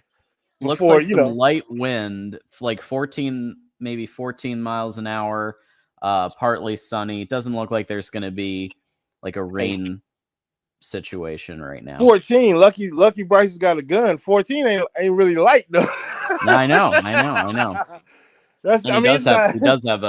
He needs to. Some cases, Bryce needs to have take a little off. A little off. Well, that's what Denard said. But I think this works even better though for him, because now he can throw those rockets and the wind will take a little bit off of him. No, I think we should win that game. I think I know because of the Purdue game you're worried, and in the back of my mind I'm worried too. But I just think we overpower them, like just straight up. I think this is a 24/7 /rivals game that we just this game is played on paper sometimes, and we have better talent than they do. So yeah, true. From a talent perspective, I think Michigan, it really is it's going to come down to, can the O-line continue to hold up? They've been doing a great job on the run protection the last couple of weeks. Pass protection, not so much, but run protection's been pretty strong. Jordan Marshall has had wide open gaps to run through for the most part. So it's just, can Bryce cobble together enough to just ease everybody's nerves a little bit? It doesn't even need to be much, but just like that's all I'm asking footwork for. improvements, some throwing motion improvements. We know Chip Lindsey calls a variety of concepts in 11, 12 personnel, short range routes, curls, slants, versus some of the more like he calls deeper shots too. But he is trying to call for Bryce being 18, just turned 18 a few months ago. So Bryce just needs to settle down and like listen to what Devin Gardner's been saying and Denard and some others, and just like focus on the fundamentals, and we'll see how it goes. But run and defense, I'm not as worried about. Yeah, I said earlier, I think what I call it, 31-14. I think I told Johnny. I'm sticking with my story. 31-4 or maybe 31-10, something about there. I don't know. But I think we should win this one handily. But like I said, I know last week but you got to consider last week had two pretty crucial turnovers that kept the score from being, which kept them from covering pretty much. That was the one into the end zone was crazy. Like, oh, come on. It's Watching true. them They rolled out of bounds. Michigan could have scored one more time at the end of that game, and a lot of people are missing that. If they just saw the box score, they just saw no. Like, Sharon Moore actively made a decision, let's kneel it, instead of, which I get. The injury bug was hitting Michigan that game hard. People were going down left and right. Other people had already been going down. Take the knee, you've won the game. And also, coaches don't care about your FanDuel. True. Well, I mean, some do. We hope. Yeah, we hope they don't. Yeah, some do. No, some actually, they care because they care about the look. They want to have a good looking win, but Sharon just want to get out of there. Let's escape. It was a tough game. It was a crappy game, but we won. Let's go. But yeah, I'll definitely speaking of call FanDuel, FanDuel is a sponsor. So if you wanna hit up FanDuel, 300 and bonus bets if you put in 5. I'll pop the link right here. If your bet wins, bet responsibly. Got to do it. You brought him up, so crazy unintentional segue. or plug. I did not mean. I clearly didn't mean that, but there it is. There it is. It works for me. Absolutely. But yeah, man, I'm ready to see some ball, bro. I'm ready to. I don't think there's an alpha team, including Ohio State. I think that this is one of those years of parity, bro. And I think that they're the best. I just don't think that the margin is there. Like, I think they can be had. Like, anybody can win this championship this year. So we'll see. West Quad, you also are going to put me in a position where I have to defend Ohio State, because today it's all about Big J journalism, right? If I had to pick one alpha team, it would be Ohio State. Yeah, right? I mean they're the closest thing to it, but I can't give them alpha team except run offense. That lackluster running game is at some point they're gonna have to be able to run the ball, bro. Like I know that we think that they're gonna be able to pass it all year, but somebody's gonna have a good enough defense to stop them passing. They're gonna have to run that rock. Hopefully that somebody is us. My But concern with that game is that I believe Carnell Tate has taken a few steps up since last year. So it's not just Jeremiah Smith where you can just bracket him, you can double him. right. Now you got to focus on Tate more. And I think they've upgraded quarterback. I think Julian Sayin is a very accurate thrower. No. You know, That's so it's tough. without a doubt. I'm gonna give him his props. He's an accurate quarterback, but it's not. I mean, but these are all intermediate throws. I don't think that like he's killing it downfield like that. Like people assume that with the numbers he's putting up. I think it's like more like 5 to 10 or 10 to 15. I don't think he's like putting that thing deep. Which not to say that he can't. It's just that's not what they're doing. So I don't know. We'll find out. Thanks for having me, though. Will. Go Blue. I appreciate it. And go Blue.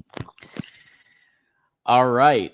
So that is Wes Quad, former player as well, played with Tom Brady, in case people didn't know that. So that's very exciting. Let's see. So David, I do want to just acknowledge this properly. David, hour 2. So David got us there, 25. So we are still going another around 23 minutes. If you would like to extend it another hour, $100 more. We can go another hour. I made the decision to take tomorrow off, so I have a 3-day weekend. So we can go another hour if you want to. $100 will make that happen. Darrell's putting Darrell put the StreamYard link in chat. So we can definitely take one more call after this. We do have joining us, friend of the program, been watching a long time. I've seen him in here for years. It's Minnesota Dave. How you doing? I'm doing good. I'm doing really good. Gophers, are probably gonna get their ass kicked. Expecting that. Yeah. And then I'm basically thinking that if the Gophers are as good as they are on with their record, maybe the Big Ten is having a down year. I mean, this is not that good of a Gopher team. Mm-hmm. That's just my feelings about it. Oh, this is exciting because it's a Friday night game, so we'll at least get to see that. We don't have to wait till Saturday. Yeah. And so Minnesota's going to Oregon. That's tough. That is a tough situation. Yeah. We have also not looked very good on the road at all. So, and all our road games were the toughest though. So, well, I got to give you props. Obviously, for beating Michigan State. Always, that's always like nice. that. I do enjoy that one. Yeah. Well, I have family in Michigan, and my cousin's daughter is the cheerleader for the Spartans. We got to talk to her for a little bit. Wow. So yeah, that was her first. She's a freshman at Michigan State, and that was her first away game. Nice. The whole cheerleading squad doesn't always go out with for every game. They always say take just a small number of them. So that was her first away game. So yeah, we got to see her cheerlead for a bit and watch a really tight, good game. Way too tight for my taste, and I'm starting to wonder, like, we're a young team. That's the other thing. Most of our guys. This is probably the youngest team that PJ has had since his second year, when that was like an all freshman sophomore team. So, I'm looking at this team and seeing it's a bright future, but there's things that you're just not expected to do. You're expected to beat these teams. You're also expected to beat teams like Michigan State by at least double digits. You know, if you're a Sure. Gopher fan, the running game is not there. The offensive line is horrible pass blocking. I'm sorry, rush blocking, which has been the biggest problem. That's why Darius Taylor does not have the yards that he has, and he's been injured. And we think it's a concussion this time because he played one down in the Iowa game, and I think that he came out and just didn't come back. He had a helmet off, and they think it's a concussion. So, Well, let me ask you this, just high level, about what you think the Minnesota standard should be, because I would argue like PJ Fleck has had Minnesota at a pretty reasonable like 7-9 win threshold for most of his tenure. The big games have been tough. He beat Penn State that one time in 2019, right? When Penn State was a lot better than what we've seen at times this year. But the expectations for Minnesota are always going to be beat Iowa, beat Wisconsin, go to a bowl game. That's our expectations.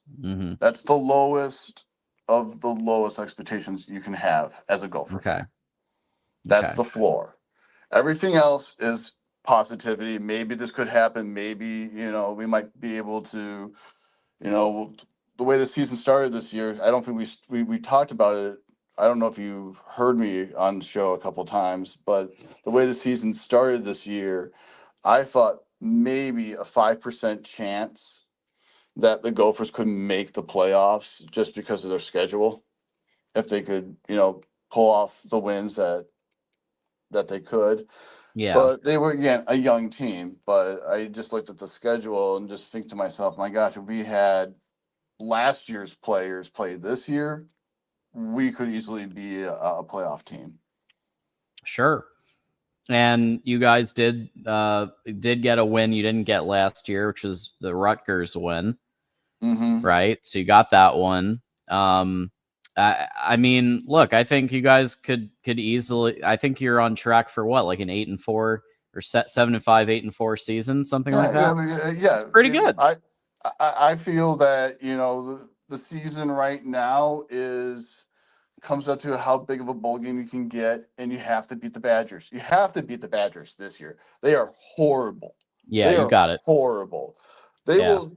If we lose to the Badgers this year, PJ should go back on the hot seat because this is a horrible Badger team. Well, Washington obviously lost to them, so yeah. That's how. How? I just, you watch that game highlights of it, it's like so boring. You're like, nothing is happening. Peak Big Ten, right? Peak Big Ten. The punter has more passing yards than every quarterback that played on Wisconsin that day. They used 3 of them. The best one had 8. Yeah. He's around 8-5. Yeah. I mean, look, I think PJ's better than who was it before? We had you guys had Tracy Clays and then Jerry Kill. He's better than Mace right now. He's past Mace. Okay.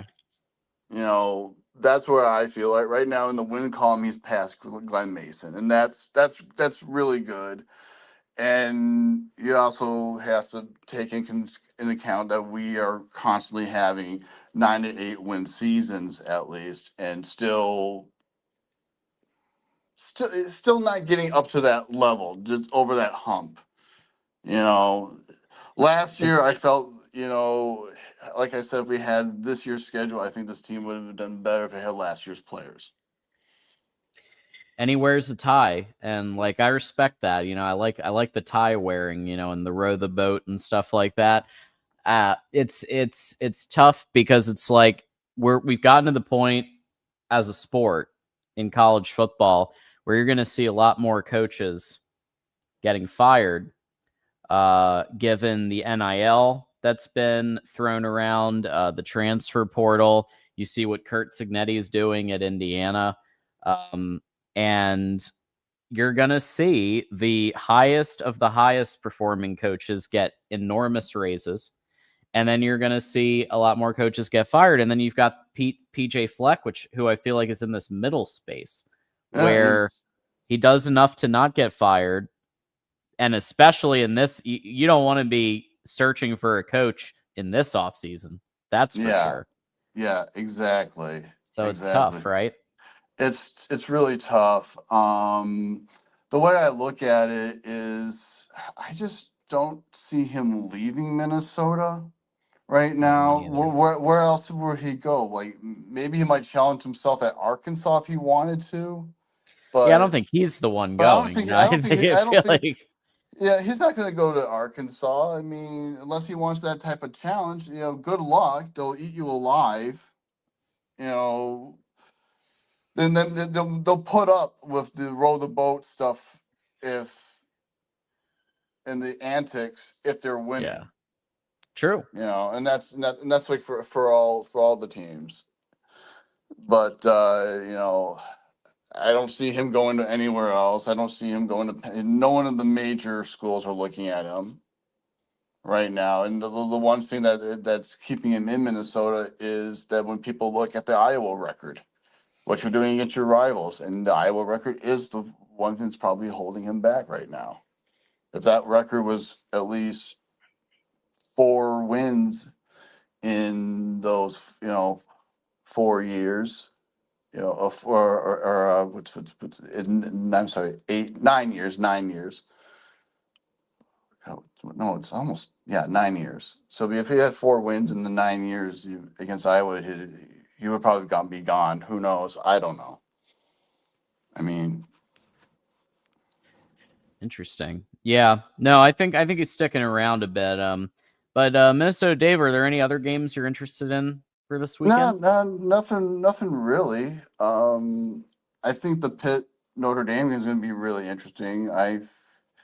Me too. I just feel if Pitt wins out, let's see what happens. I mean, that is a tough for them to win out. They have to beat Georgia. They would have to beat like Miami too, and then maybe if it's a close ACC game, maybe I can see them getting in. But it's very, very, very, very little chance. But it'll be interesting. Well, most likely an SEC team or a Big Ten team will take the Notre Dame spot, most likely though. So, yeah, I'm thinking Notre Dame's gonna win this one against Pitt, and the reason, I mean, it's not as much a statistical analysis as it is knowing Narduzzi and his tendency to drop important games. And he even obviously made that comment about he doesn't care if he loses this game by 50 or whatever he said. Meanwhile, Notre Dame, I feel like they have a chip on their shoulder right now. And they're, obviously they beat USC and they're looking to take down another ranked opponent. Yeah. They need it though. They can't lose any more games. No. That's just the thing. It's basically a playoff game for Notre Dame. And even if they win out, I still don't think it's a guarantee. And that's true because they don't have much meat on their schedule. There's just USC, and that's it. And they're really counting on USC to basically win out and look really good. Yep. All right. Well, we got a caller calling in here. We got any final thoughts, Minnesota Dave? Yeah. We have a small chance of having a Western Michigan versus Central Michigan MAC championship game. Oh, how about that? Speaking of PJ Fleck and former places he's been, Western Michigan. Yeah. Well, against Central. Yeah, you're on the chip. Fire up chips. Yeah, I wanted to sink the boat a long time ago. Now I'm joining on the boat. There it is. All right. See you later. Later, Dave. Bye-bye. All right. And before we take our probably last caller tonight, thank you to Mark, who who says, thanks, John. Great job. Good night, everyone. Good night, Mark. For those of you who don't know, without Mark, I'm not here. Without Mark, I don't have a show, most likely. Without Mark, I'm probably, I don't know if I'd be broadcasting in this capacity. That a lot of this came from just we were in that 2020, 2021 time, and I love broadcasting, and I mean I've done it professionally.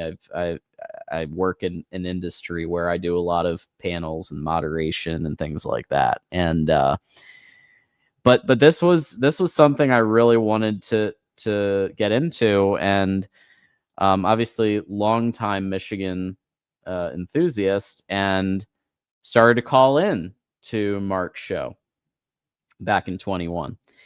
Then kind of became a moderator and worked really hard behind the scenes. Then started guesting and started hosting our After Dark program a couple years ago. And then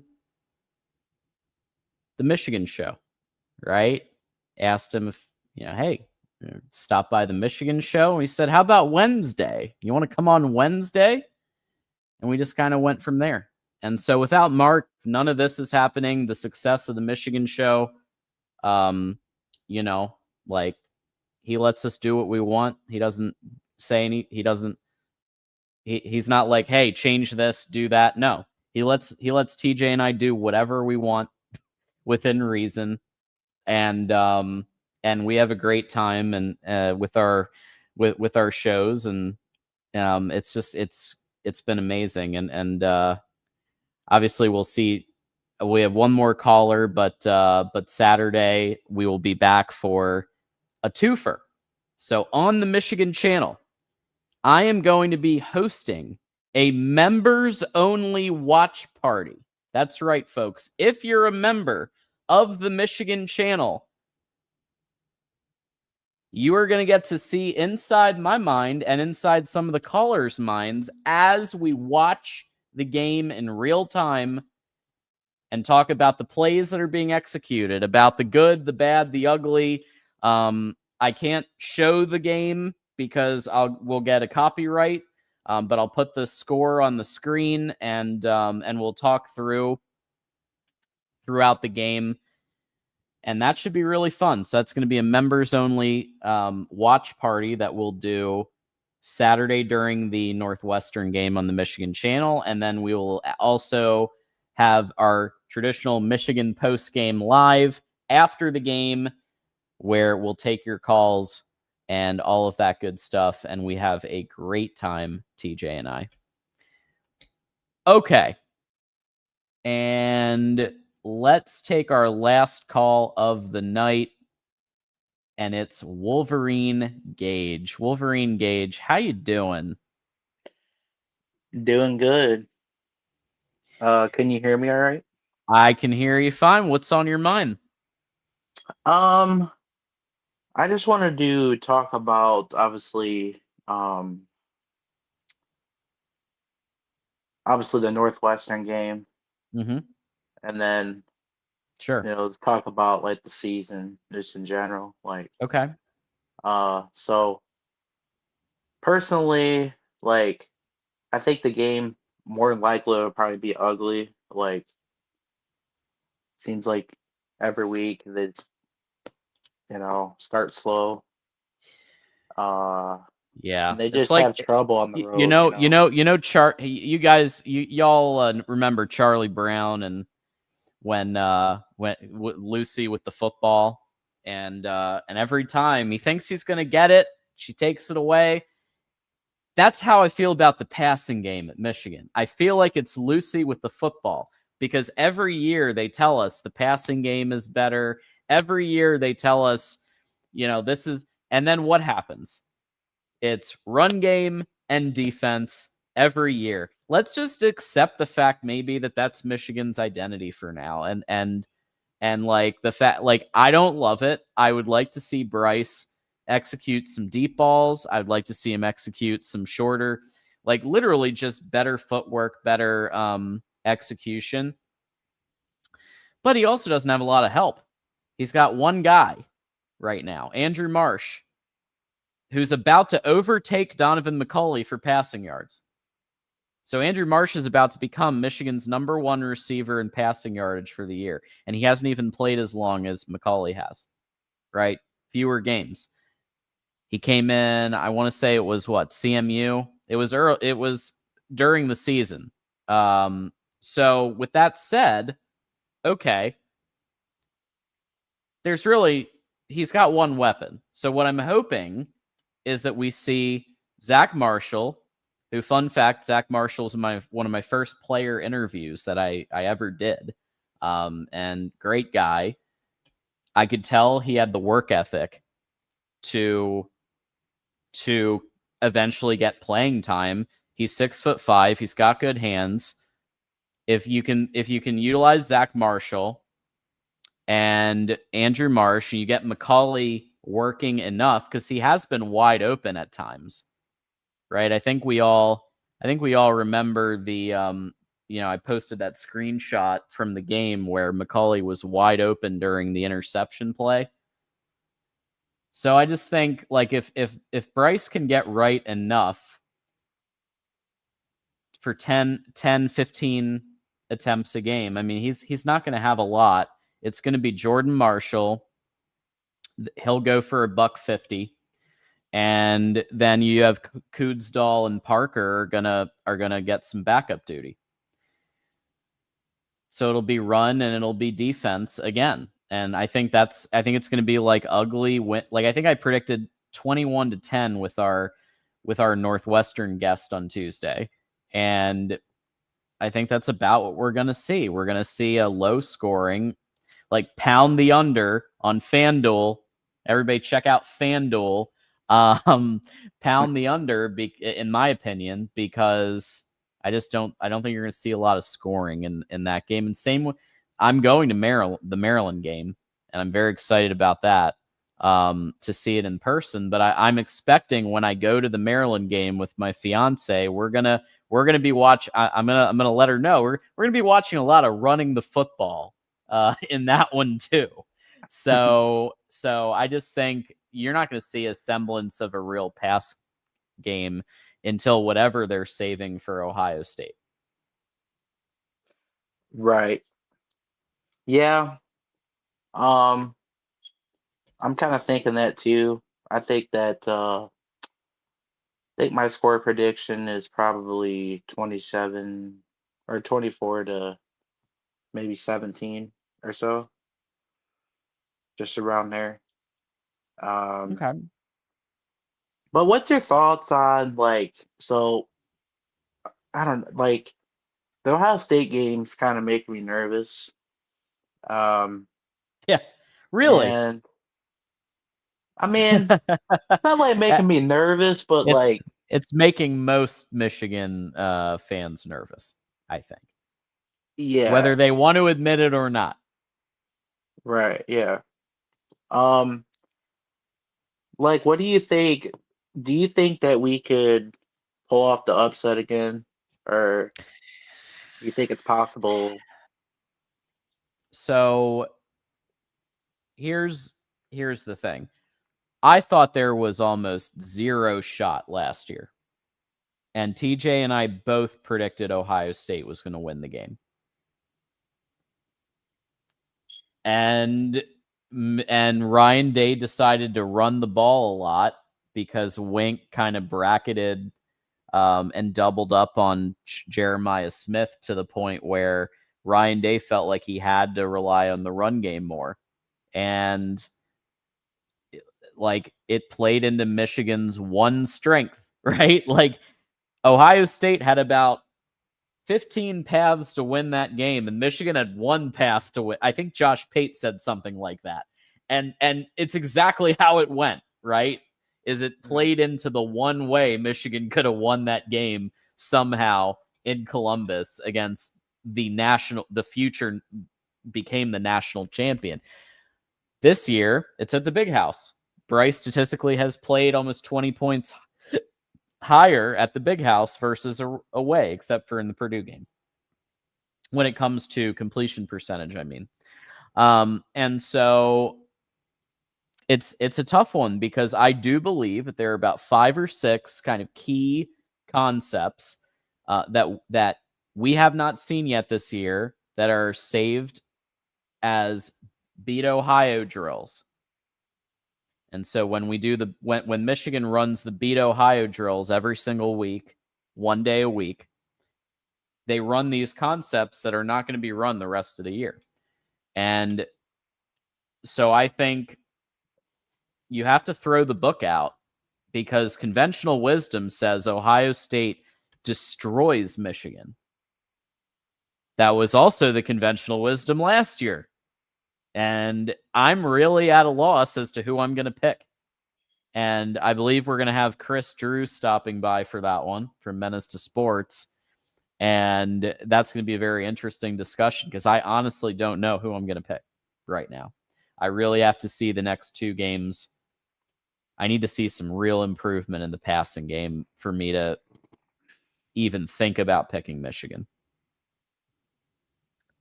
Yeah, that's kind of where I am too. Like, I feel like, we can, like, for some reason, I think that we can pull it off again, but Mm-hmm. then again, I have that kind of like a lot of doubt too, just the way they've been playing. Yeah. And I think it's a must win, for playoff hopes. Is the interior D line? Because here's the big question, right? They don't have Travion Henderson or Judkins anymore in the run game. They're about 70 something in the country in run offense. I think it's like 70. I know it's in the 70s. The rest of their team, I think, elite in every other phase, right? In every other position. But in the run, they've taken a dip. So is Michigan. Michigan lost 2 of the best interior D linemen we've ever seen. So Michigan had a downgrade. Thank you, 76th. Okay, so Michigan had a downgrade. Michigan had downgrade because Kenneth Grant and Mason Graham went to the NFL. Ohio State has also had a downgrade at running. So the question is, can Wink follow a similar game plan on defense that he did last year? What was his game plan last year? Rely on on only the front 4, and everyone else is mostly drop back, focused on the passing game. Drop the safeties back, drop everybody back, bracket, let's double up on Jeremiah Smith. Because Mason Graham and Kenneth Grant were enough on their own to stop most basic run plays. So he didn't need to do as many of his crazy blitzes. He didn't need to run cover 0. He didn't need to run, send everybody because of the run of the mismatch at the run. So that's again going to be a key piece because I think Wink is going to need to heavily focus on Ohio State's passing game because that is elite, right? There's no one denies that. So it's like, can you take away the run entirely? Kind of similar also to the national championship in 23, right? Washington, their runner was injured, was playing at like 50% speed. So you focus on the pass. If you can make Ohio State one-dimensional and pass only, then Michigan has a shot. But again, where's the offense? You've got to. I need to see more from the passing. Just some. I need to see a little bit of hope, right? Because right now it isn't the same way.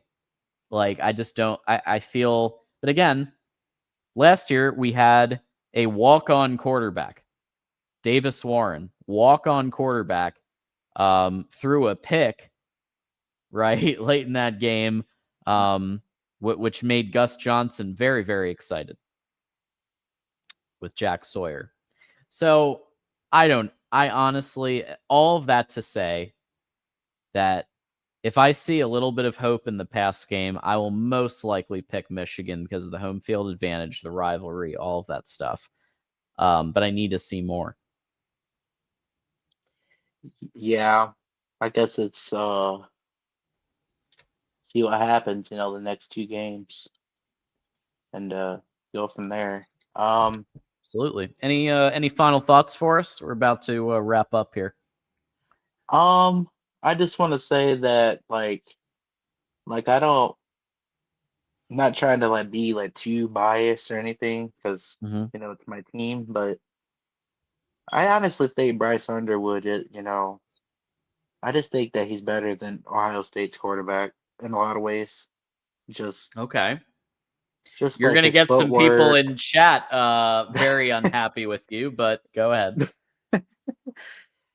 It's just like he hasn't looked the greatest, but to be fair, the coaching hasn't been good.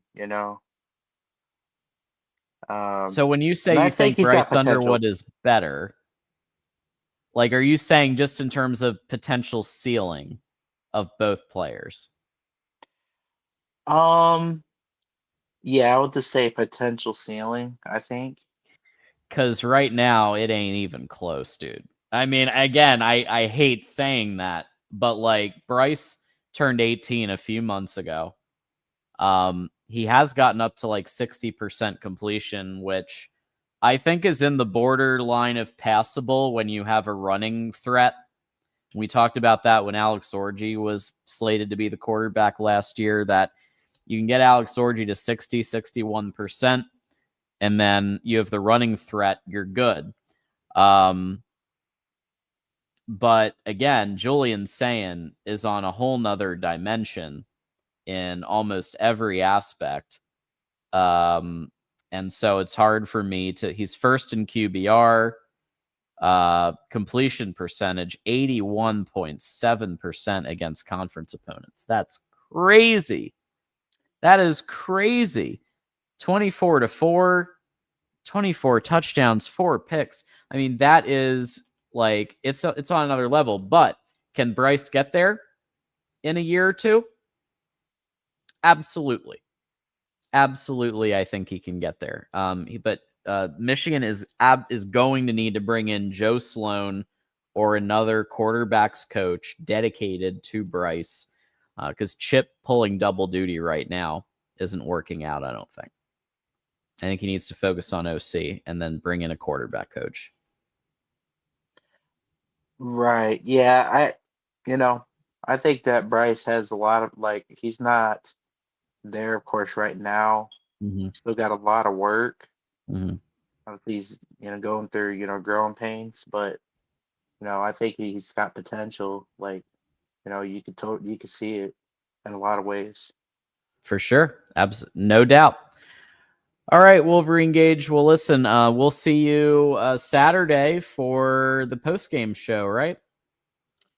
All right, go blue. Go blue. Thanks, Wolverine. All right. That, folks, is going to do it. They said it couldn't be done, but we did it. We got to the 2-hour mark, thanks to everybody who contributed today to get us to that second hour. $150 means the world to myself. I know it also means the world to Mark and everybody who's part of our network. So really want to thank everybody for stopping by, no matter what, whether you called in, you contributed, you hit the like button. By the way, hit the like button. It just takes a second and it helps us out. So hit that like button now if you haven't. And with that said, join us Saturday night or Saturday for I'll be on for Michigan. I'll be on for the Michigan members only watch party for Michigan Northwestern, and then I'll be on with TJ for the post game show directly after the game is over. I believe Mark will be back tomorrow night at 10 p.m. Eastern for another episode of CFB Late Night, or he may decide to wait till the Oregon game is over. But we'll TBD on that. But I'll assume it's 10 p.m. Eastern. Otherwise, thanks everybody for joining. Roll Tide, thank you. Bilal, thank you for your membership. We got West Quad, Best Quad in the house. We got Michigander, all of you stopping by. Whether you're Buckeyes, whether you're Michigan fans, anybody, right? Bama fans. We had a Minnesota fan call in. We had a Kentucky fan call in, an SEC. I call Darrell a Kentucky/SEC fan when I do his banner. Kentucky/SEC fan. But we had fans of all fan bases call in, and we appreciate it all. Here at the Voice of College Football, John Diadamo. And before I sign off, we've got Jackson Johnson, aka Double J, wrapping things up with a $2 super chat. Get well to TJ. Yes, TJ is under the weather, and we are hoping he is back up and running, hopefully Saturday. Hopefully he feels better Saturday so we can chat about the post game. Jackson Johnson also is the host of Alabama Crimson Tide Live here at the Voice of College Football, and I like to call him the Chief Marketing Officer because of how well he promotes all the shows on our network. And he's also a football encyclopedia. Ask him about what date happened when, and he's going to know it. Like, do you remember what happened September 10th, 1962? Jackson knows. It's incredible. All right, folks, that is going to do it for me tonight. And on behalf of everybody at Voice of College Football, we'll see you next time.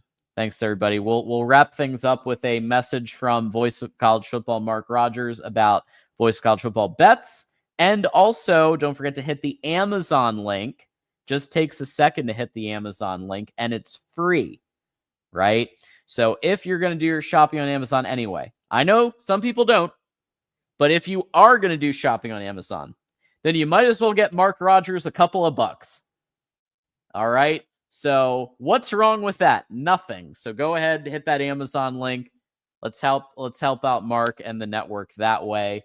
And all the other ways as well. All right, everybody. That does it for me tonight. Until next time, see ya, and be back tomorrow with your regularly scheduled programming and Mark back. Thanks, everybody. College football is even more exciting when you've got some action on the line, and the games are even better when you're cashing in. And the Voice of College Football is the place to be to get the greatest value. Start with my picks. 75% against the money line, 58% against the spread, and I've got a 40-plus year track record. 11-0 in the college football playoff for me last year against the money line, 8-3 against the spread. And I'm just the warm-up act. Steve Merrill of Wager Talk is our ace in the hole, show stopper. 7 years with the Voice of College Football, over 30 years in the industry. Steve gives us analysis on all the big games, but you can't miss Steve's weekly under-the-radar pick. 28-12 against the spread the last 3 years. You also get picks from some of our top analysts here at the Voice of College Football, including Corey Bratta, Matt Zemek, and Steve Dace. Check out those numbers. Become a YouTube or Patreon member for just $99 per month. Go to the main channel on YouTube, click Join, and then select the betting tier. Do the same thing on Patreon. Make 2025 a winner now.